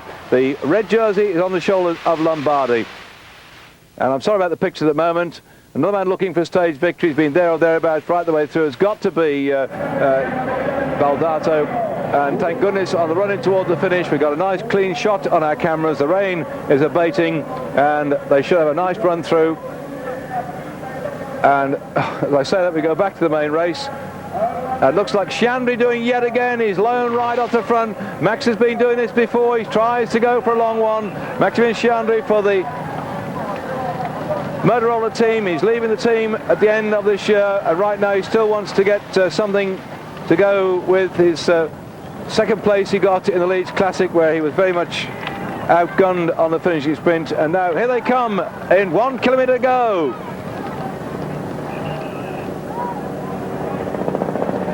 Inside the final kilometre on this stage then, from Murcia to Almeria, the field has come back together again. Our two breakaway riders, Crepoldi and Eder Zegawena, have been absorbed by the field and bury themselves on the front of the Polti team. The man in the red is Lombardi, who rides to Polti. He's tucked in there at the moment, and the difference is very close overall general classification. Jalabert leads by 3 seconds of Baldato. Lombardi is third at 8 seconds. Can Lombardi turn this thing on its ear and get the victory today? Jalabert has to be watchful. He's on the right hand side of your picture, burying himself in the crowd at the moment. He's looking to come through now, and in the centre as Blademans starts to come through. One of the TVM riders have let him out, but it looks like he's having a bit of trouble. Blademans is trying to go in the centre with a red crash hat on for TVM. Blademans is launching a big sprint. Blademans gets it. Blademans gets it on the line, and I think Tom Steele's on the right hand side of him, probably got second. But Blademans came up a very good lead out indeed. That was a super lead out for Blademans. He's been skulking off the pace at the moment. We've not seen him up there challenging before, but suddenly he's come good, and the young rider from the TVM team popped out like a cork from a bottle just in time to get that one, and TVM have a stage success today. Let's look again. A good lead out. You watch the man on the front here coming through Blademans. He was well sheltered. Minali tried to come off his wheel. The right hand side, Tom Steele's tried to go for it as well, but Minali might have got second or third. On the left-hand side, I think... now then, Lombardi could have been second or third, and where in that little mucky lot was Jalabert? I hope we get a side-on picture of that one, because Lombardi 8 seconds down on Jalabert this morning. Here we go. I'm not only looking for the victor, we know him. That's Blademans first. Second, who's going to get second? That could be Minali. Third was Tom Steele, so no bonus time for Lombardi on the far side. If Lombardi got himself third spot, he'd have got 4 seconds bonus. He wouldn't have taken the jersey off Jalabert, but he would have been closing the gap down. Ado in the green just goes across the line. Jalabert keeping out of trouble this time. I think he was just happy to say that I'll get in here and stay upright. The big fellow on the left for TVM, he'd done the lead out for, in fact it's Redant. Redant on the left hand side here. I'm not sure it's Redant or another TVM, but Henri Redant on the left hand side here I'm not sure it's him or one of the other TVM riders, but somebody led out Blademans, a beautiful lead out. Redon's blown a gasket now, and he's sitting up, allows Blademans to come through. Lombardi on the left tries to sneak in, but I think he got forced, but looks across. Ado in the green was out of the off the rostrum as well, because Minali in the pale blue comes through just in time, I think, to take second. Tom Steele's taking third, Lombardi into fourth spot. Baldato on the far side as well.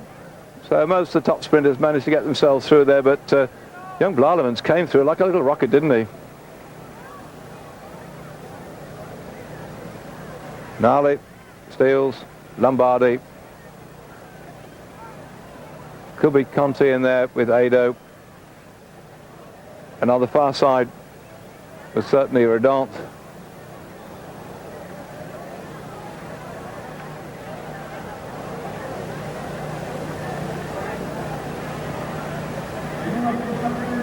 These slow motion pictures really do show you the effort they put into it. This is after some 130 miles of racing. Turned very nasty and wet towards the end. Thank you. He speaks very good English, by the way. Had a little chat to him on the Tour de France. And well, those up-and-coming sprinter stars. There's so many of these young lads coming through at the moment. The whole of the sport is changing. We've got so many top sprinters. It isn't being dominated by just one or two. And the same thing when you get to big events now. Who would have thought that Bjarne Riis would win the Tour de France this year? And that we'd be seeing so many of the top riders struggling to hang on to pace of these up-and-coming young riders. Certainly Jalabert will keep the yellow jersey. France will be very happy with that one. They've had a very successful season so far, France, in bike racing. Going back to the Olympics, by the way, they won no less than 9 medals in the cycling medal table. Italy with 5, Netherlands with 3. Great Britain, of course, just had the couple of medals, the 2 bronzes. But France, with Jalabert now coming back into good form, must be rather pleased. There we are. That's the result we spotted for you. And I don't know if we're going to get the GC up on the screen, but it's going to be as it was this morning, except that Baldato has pinched a second back on Laurent Jalabert. But now we've got this sort of coming off the southwest from the Atlantic and making it a bit damp for all concerned. There we are. In fact, they've got Baldato at 2 seconds. Well, I make it 3, but we had a mistake yesterday by 1 second, so I'll live with that at the moment. And they've also got Lombardi at 7. Okay, I'll just put in the picture tomorrow in case they've got it slightly wrong, but we'll live with that right now. Certainly Jalabert keeps the yellow jersey, but the gap isn't very great at all. And it's going to be like this as well for the next few days along the flat territory.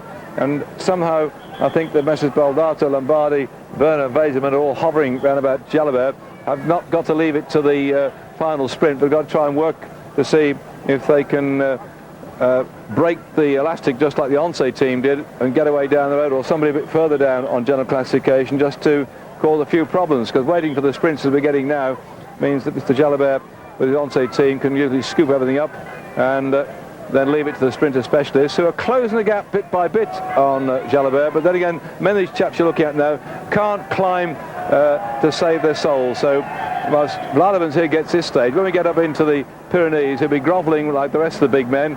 Whereas Jalabert is quite a useful climber as well, so perhaps Jalabert is quite happy to sit in there and just keep an eye on it and keep out of harm's way. As we look again at the sprint finish, which went to Blademans to give him the first victory in the Tour of Spain this year, but Jalabert still has the yellow jersey. Silver medal in the same...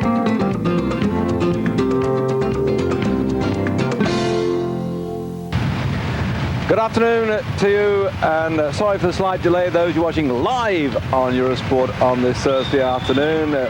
Francisco Cabello there in this breakaway group of twosome needs no introduction to British viewers, as we're now on this 6th stage of the race from Almeria to Malaga, because the lad in the green pants here took that stage in the Tour de France when we went on the run through from Dover to Brighton, and climbing up over the top towards the race course, came down again. Chris Boardman leapt after him just towards the finish, but couldn't catch the fellow who's now here in the green jersey, riding, or green and white, riding for Kelme. And the last news we had, that with 97 kilometres to go, they're now around about 94 or so, 94 kilometres to go, but their lead at the 97 kilometer point was 13 minutes. Yes, 1-3, 13 minutes, unlucky for some.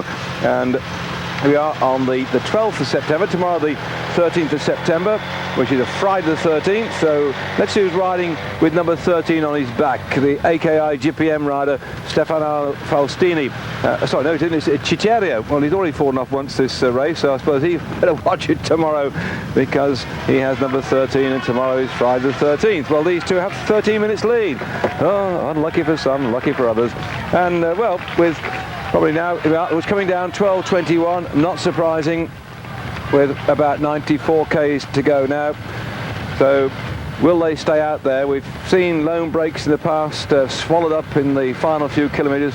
They seem to have in the main field somebody who's got a head that works like a calculator and just knows how hard to drive the bunch along. And I've spoken to many riders. I said, look, who sets the pace? How do you know when you've got two blokes down the road, like we've got now, just over 12 minutes lead, 94 kilometres to go, who sets the pace in the chasing group to know exactly how much work you have to do to catch them in the last few kilometres, which is what normally happens? Well, nobody seems to know. It's one of those natural selection things, I suppose. And talking of selection, they've just been grabbing a feed bag here. See the team cars parked on the side of the road. So the feeding station, after 109 kilometres of racing,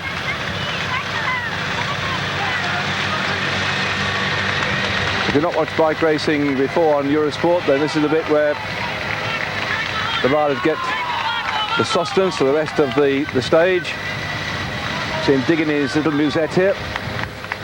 Musette's a French word, by the way, and I mentioned on the Tour de France, but if you didn't hear it, if you say the man has prendre du musette, having taken the musette, it used to mean that you were slightly drunk. And the reason was that when the workmen used to go to the factories with their snap, as we call it some parts of England, their lunch, throwing a lunch box, he would have it in a cotton bag like we've just seen. In that cotton bag also would be a bottle of wine.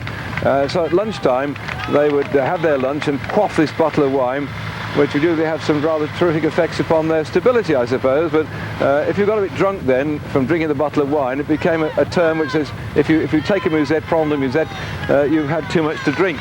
These lads weren't. There'd be nothing in there alcoholic at all, just normally bottles of either clear water or some of these very special drinks that they have today that can redress the balance of the losses of the salts and the vital irons and minerals and what have you that rider loses when he sweats buckets during the day. So they will take that up, stick it on their bikes here, and in the back pockets they will then put the rest of the food. Today the riders only race with jerseys with pockets at the back, usually 3 pockets at the back, 2 on either side. You stuff the food in, and sometimes the one flat bang in the middle you can put your extra feeding bottles inside it. And these very close-fitting lycra type jerseys now, shiny on the outside, usually with a bit of fluffy stuff on the inside to provide a bit of warmth.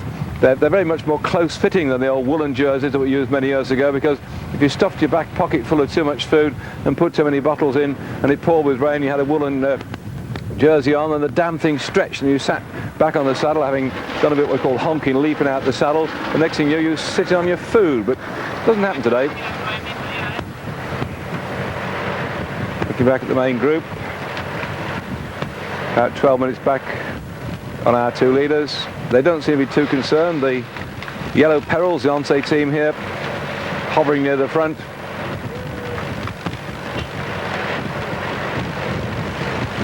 Miguel Indurain. Now, how would you like about £100,000 to go and start and be part of the Tour of Mexico? Well, that's the rumour that's flying around as a picture now goes to Laurent Jalabert wearing number 1. The news flying around, and the press room is always full of all sorts of strange, weird and wonderful rumours, but Miguel Indurain on the right hand side of your picture, oops, we lost him now, so I'll continue with the story. I've started, so I'll finish. He was he was required by the organiser of the Tour of Mexico to ride their event. Now this year it was cancelled for some reason, And so next year they've got it all sorted out. They've only got the sponsorship organised. They're going to get it again up and running. And they wanted Indurain to ride next year. And evidently they've offered him 90 million pesetas, which I've tried to work it out, but I think about £100,000 or something. But 90 million pesetas for him to go and ride the Tour of Mexico, which is between the 10th and the 22nd of January. Well, Big Mig's saying that he might in fact retire next year. So if he doesn't ride the Tour of Mexico as a rider, the authorities there said, well, come on over, you can be race director. Oh, well, what a way to spend 12 days in Mexico being paid for being race director. In other words, you've got to turn up and shake hands and be visible. But that just shows the charisma and the importance of that man, Indurain, so much loved and liked, and he's getting towards the end of his career, I suppose. So many people still want to celebrate his great successes, as the gap is now down to 12 seconds.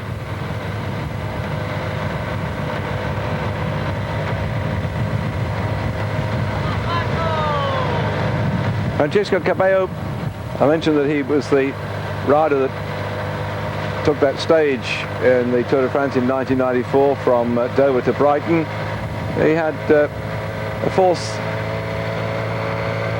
third and fifth place, that's right, in the Grand Prix Sport Nauticas, and last year he had a stage victory in the Ruta del Sol and a second overall on the Ruta del Sol in the general classification. On the front this little lot, he actually finished 64th in the Tour of Spain last year, and his full name Francisco Cabello Luque, L-U-Q-U-E, because Cabello is his father's name, Luque is his mother's name, and he comes from La Zubia.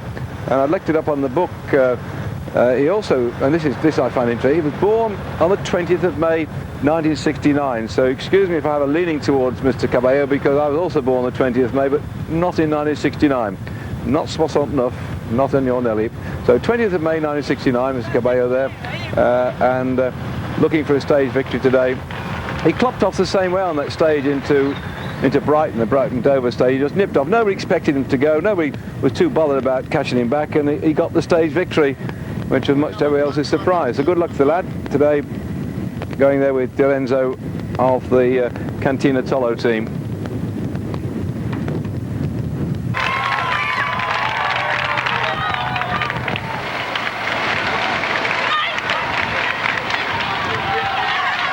Oh, what a hard life they've had today. So for Cabello here,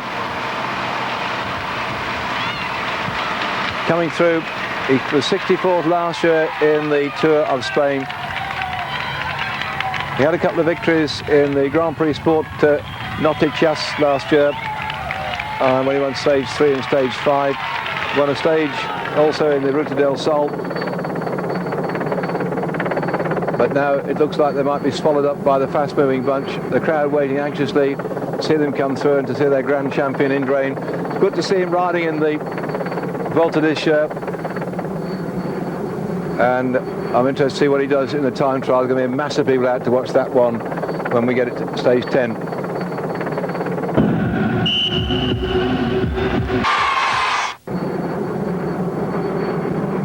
That long string of riders, although it looks pretty fat at the moment, they've certainly got in sight the two breakaway riders.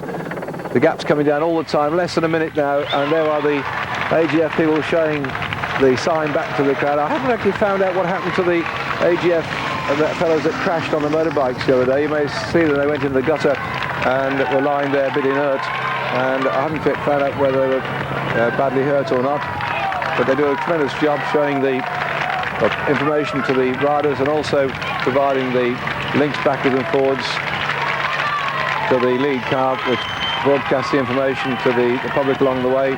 And all the way they've been cheering their two breakaways, Di Lorenzo and Cabello, but it looks like it's over and done with now, as the riders are coming up very fast from behind, and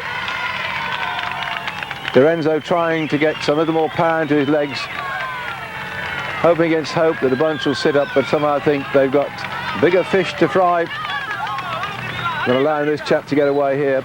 And certainly the MG Technogym team, we haven't seen them working on the front yet. They're going to get Baldato. They want to try and put him in a good position to get the sprint at the end of the stage here, to get those 12 seconds bonus. So despite the fact that these two riders were trying to get the stage victory, there's so much at stake today in this stage of the Tour of Spain, the sixth stage from Almere to Malaga. And the cavalry's charging.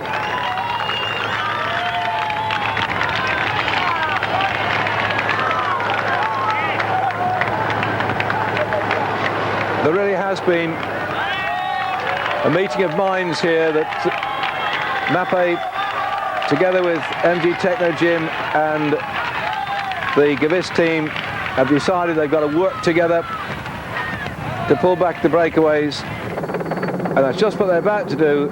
It looks like Cabello is going to be reeling any moment now.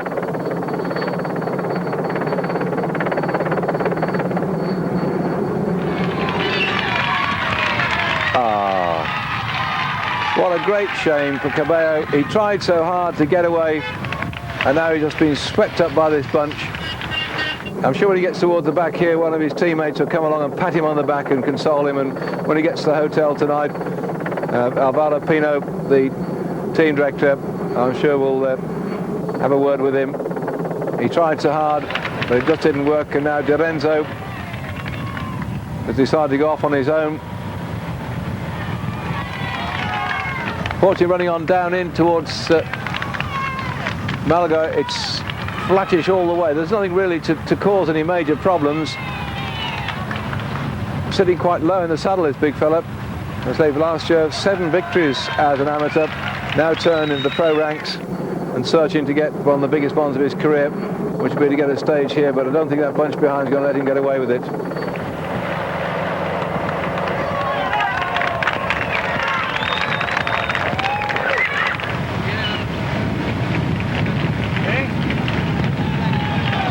That's nice. All back together, lads. All present, correct?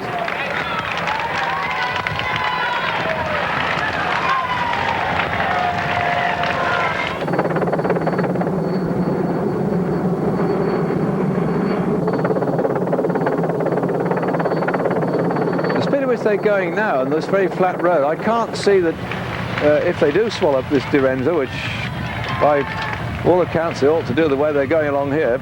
He's still hanging on out there for grim death, but surely when they get him, the speed at which they're going make it very difficult indeed for anybody to attack. He's only got about 50, about 100 metres now.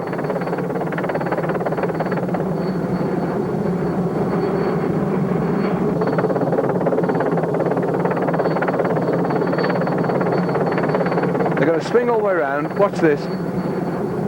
Should get a lovely picture if the camera goes up a bit more in the sky. Go on, up, Mr. Helicopter driver. Ah!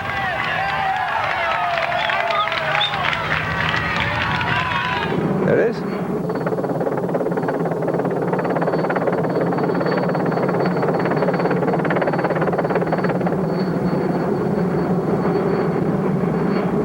And it's all over. So, bad luck then for the Cantina Tolo rider. Marco Lorenzo is finally being caught by the determined efforts of the Mapei team, the MG Techno Gym team, the Gewiss team, and other oddments who came through to help them in the chase. But now they've got to keep the lid on it to make sure that something like Chandri doesn't go for a long one. He's been trying so far in this race to outwit the sprinters. He's got a pretty good gallop himself, but he's not as fast as people like Vust, Jalabert, Minali, Lombardi, Tom Steels and so on, so they have to. I've got Tom covered in all, didn't it? So they one or two other people who would like to go for a long one. People like Chandri. We'll just hope that this comes down a bit, and allows them to go on for a long one. And I hope they've read their rule book, because they've got that nasty little flick in the road with about 300 metres to go. Keep your fingers crossed we don't have anybody else burying themselves in the tarmac for a tasty gravel sandwich. It's a bit rough.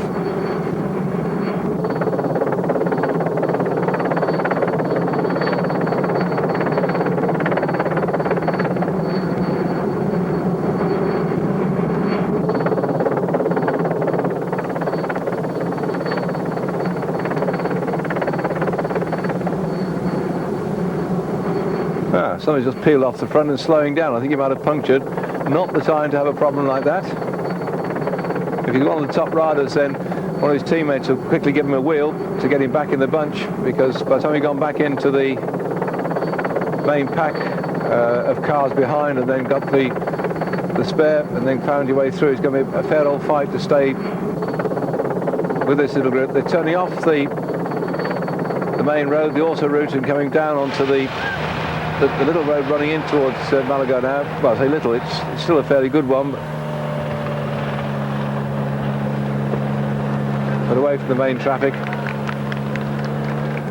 There they go.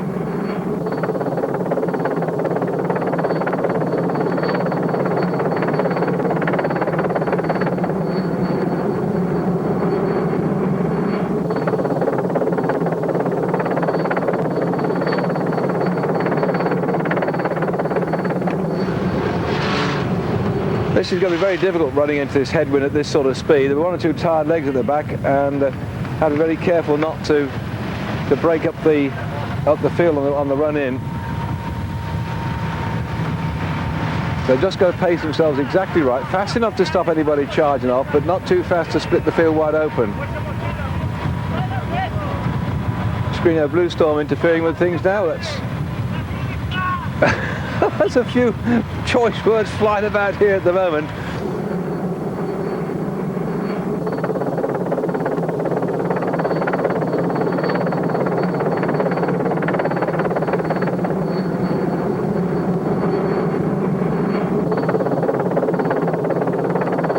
You get some sense of the speed at which they're travelling now, can't you, by the way in which the helicopter's moving. You can see the radars whizzing along there.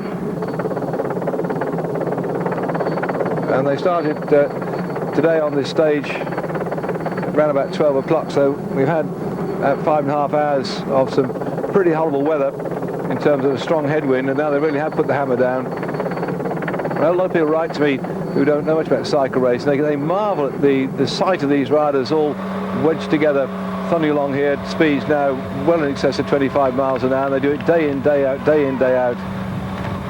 And the precision and rhythm at which they ride, it's quite spectacular.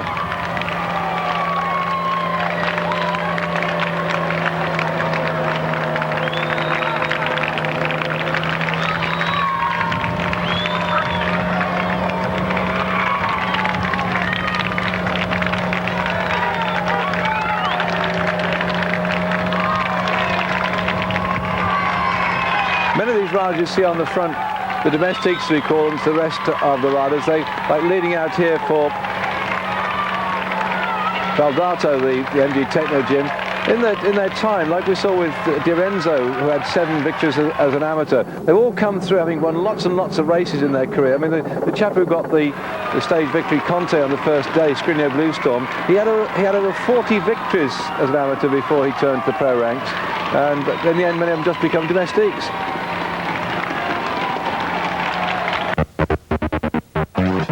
We're getting into the final few kilometres now of this stage 6, Almeria to Malaga, and the MG Techno Gym team on the front want to set it up so that Baldato can get across the line ahead of Jalabert. Providing Baldato can get over the line in the first 3 places and get himself a time bonus and get over there ahead of Jalabert, then he will take the yellow leader's jersey. He's only 1 second behind Jalabert now. There's going to be 12 seconds for the first man over the line, 8 seconds for the second rider, and 4 seconds for the third place man. Baldato 1 second behind Jalabert at the moment on general classification, only has to finish ahead of Jalabert in one of those top 3 places. There's now 5 kilometres to go, and Jalabert will be moving up. There's Chandri in the blue and red. I said Chandri would try and go for a long one again, but Jalabert will be sitting on Baldato's wheel. He's just got to sit behind him and watch him like a hawk. Baldato's got to make the moves. Those two will be locked together like Batman and Boy Robin right the way through, because they can't let each other out of each other's sight. And at the same time, Jalabert is quite happy if he sees people like Vust and Minali and Tom Steels going down and sprinting and taking the top 3 places. Jalabert won't be bothered if Baldato's 4th and he's 5th, if they're all in the bunch together. It's those time bonuses which are vital. This race has been absolutely hinged on the time bonuses right the way since we had day 1, and that jersey has been at stake as a result of the sprints at the end of the day. And of course, along the way, the time bonuses in the intermediate Metavolante sprints have also today aided to the interest, because Baldato snitched back a couple of seconds on Jalabert. Started 3 down this morning. He's now 1 in arrears. The pink and white jerseys on the left-hand side. That's because the Telecom riders are trying to put in a bit of a burst here on the banjo. That's Werner and Wesemann, the 2 Telecom riders who are best placed in the general classification. But Werner is wearing a reddish coloured jersey as the a man who had until today led on the intermediate sprint competition. He's now lost that to Baldato. Baldato been sprinting very well indeed today. Can he pull it off at the very end of the stage? Still the Telecom jersey on the front, looking to lead out his teammate. Oh, the policeman was... Why on earth he wasn't in the middle of it? That's a very, very dangerous point indeed. He ran back. He was trying to whistle him to go on one side. They normally stand with a flag waving it right at the point of a centre reservation. And for some reason, he tried to run back and wave at the rider and whistle at the same time. That could be very, very dangerous indeed. And they're doing this at 30-odd miles an hour. And they missed the policeman, they missed the bollards, they missed the centre reservation. And still they're going flat out for the finish.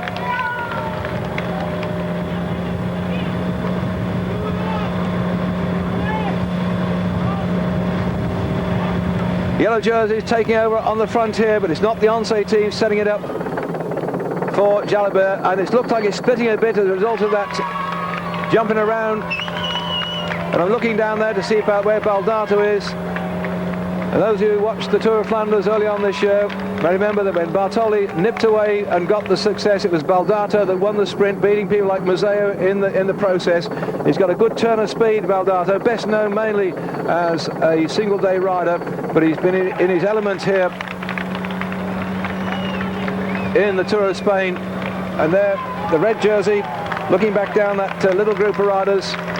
That's Werner, lying at the moment on 4th spot on general classification, 20 seconds down as at this morning with 2 kilometres to go. And on the front then still the yellow jerseys trying hard to split this little one up, but they're not going to do it. And I think at the moment it's going to be the Gewiss rider I saw pulling through, may begin to split things up. But still Telecom working on the front, Gewiss on the right hand side. They're going to split now, this long straight run before they get the nasty twists and turns. This is right alongside the coast. This is along the Maritimo Pablo Ruiz Picasso. When they hit 1 kilometre to go, sharp right hander into the Canovas del Castillo. Then the sharp big left hander round the Torrijos and in through the Pasca del Parc for the final finish with 350 metres. That's a nasty little flick and twist, and let's hope they get round it safe and sound. Fortunately, it's a fairly dry day today.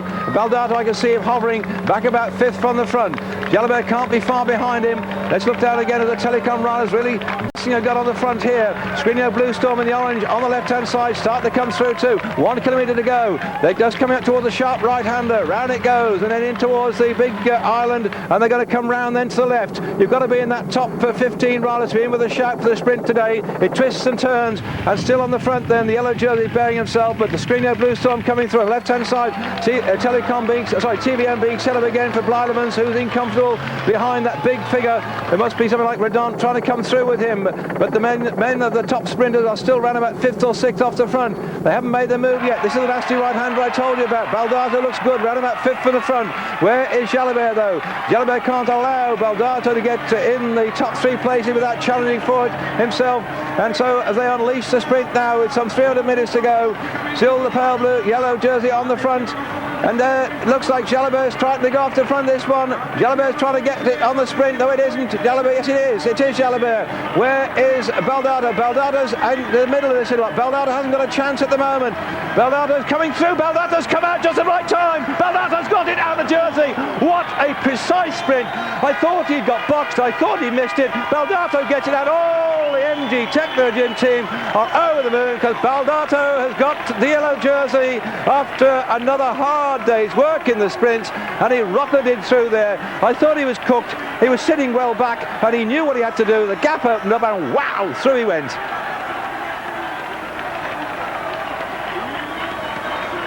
Disappointment in the Once camp with the yellow jersey going off the shoulders of Jalabert as we watch the sprint again here. Baldato in the blue with a blue helmet comes through, looks comfortable all the way through, off Binali's wheel, starts to go for it, and he gets that one ahead of Jalabert. So Jalabert thumps his hands on the handlebars. He'd led out all the way down, and in no way was he going to get that one. Let's look at it again here.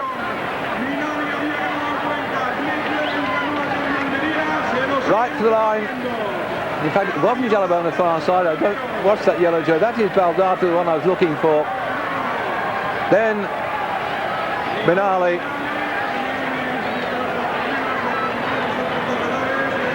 And then for Petit Casino on this side,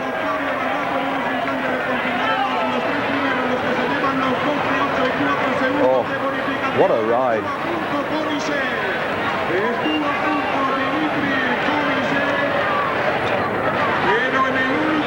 Trademark of Baldato, his ponytail, his neat little beard, and now for him, not only the stage victory but the yellow jersey as well.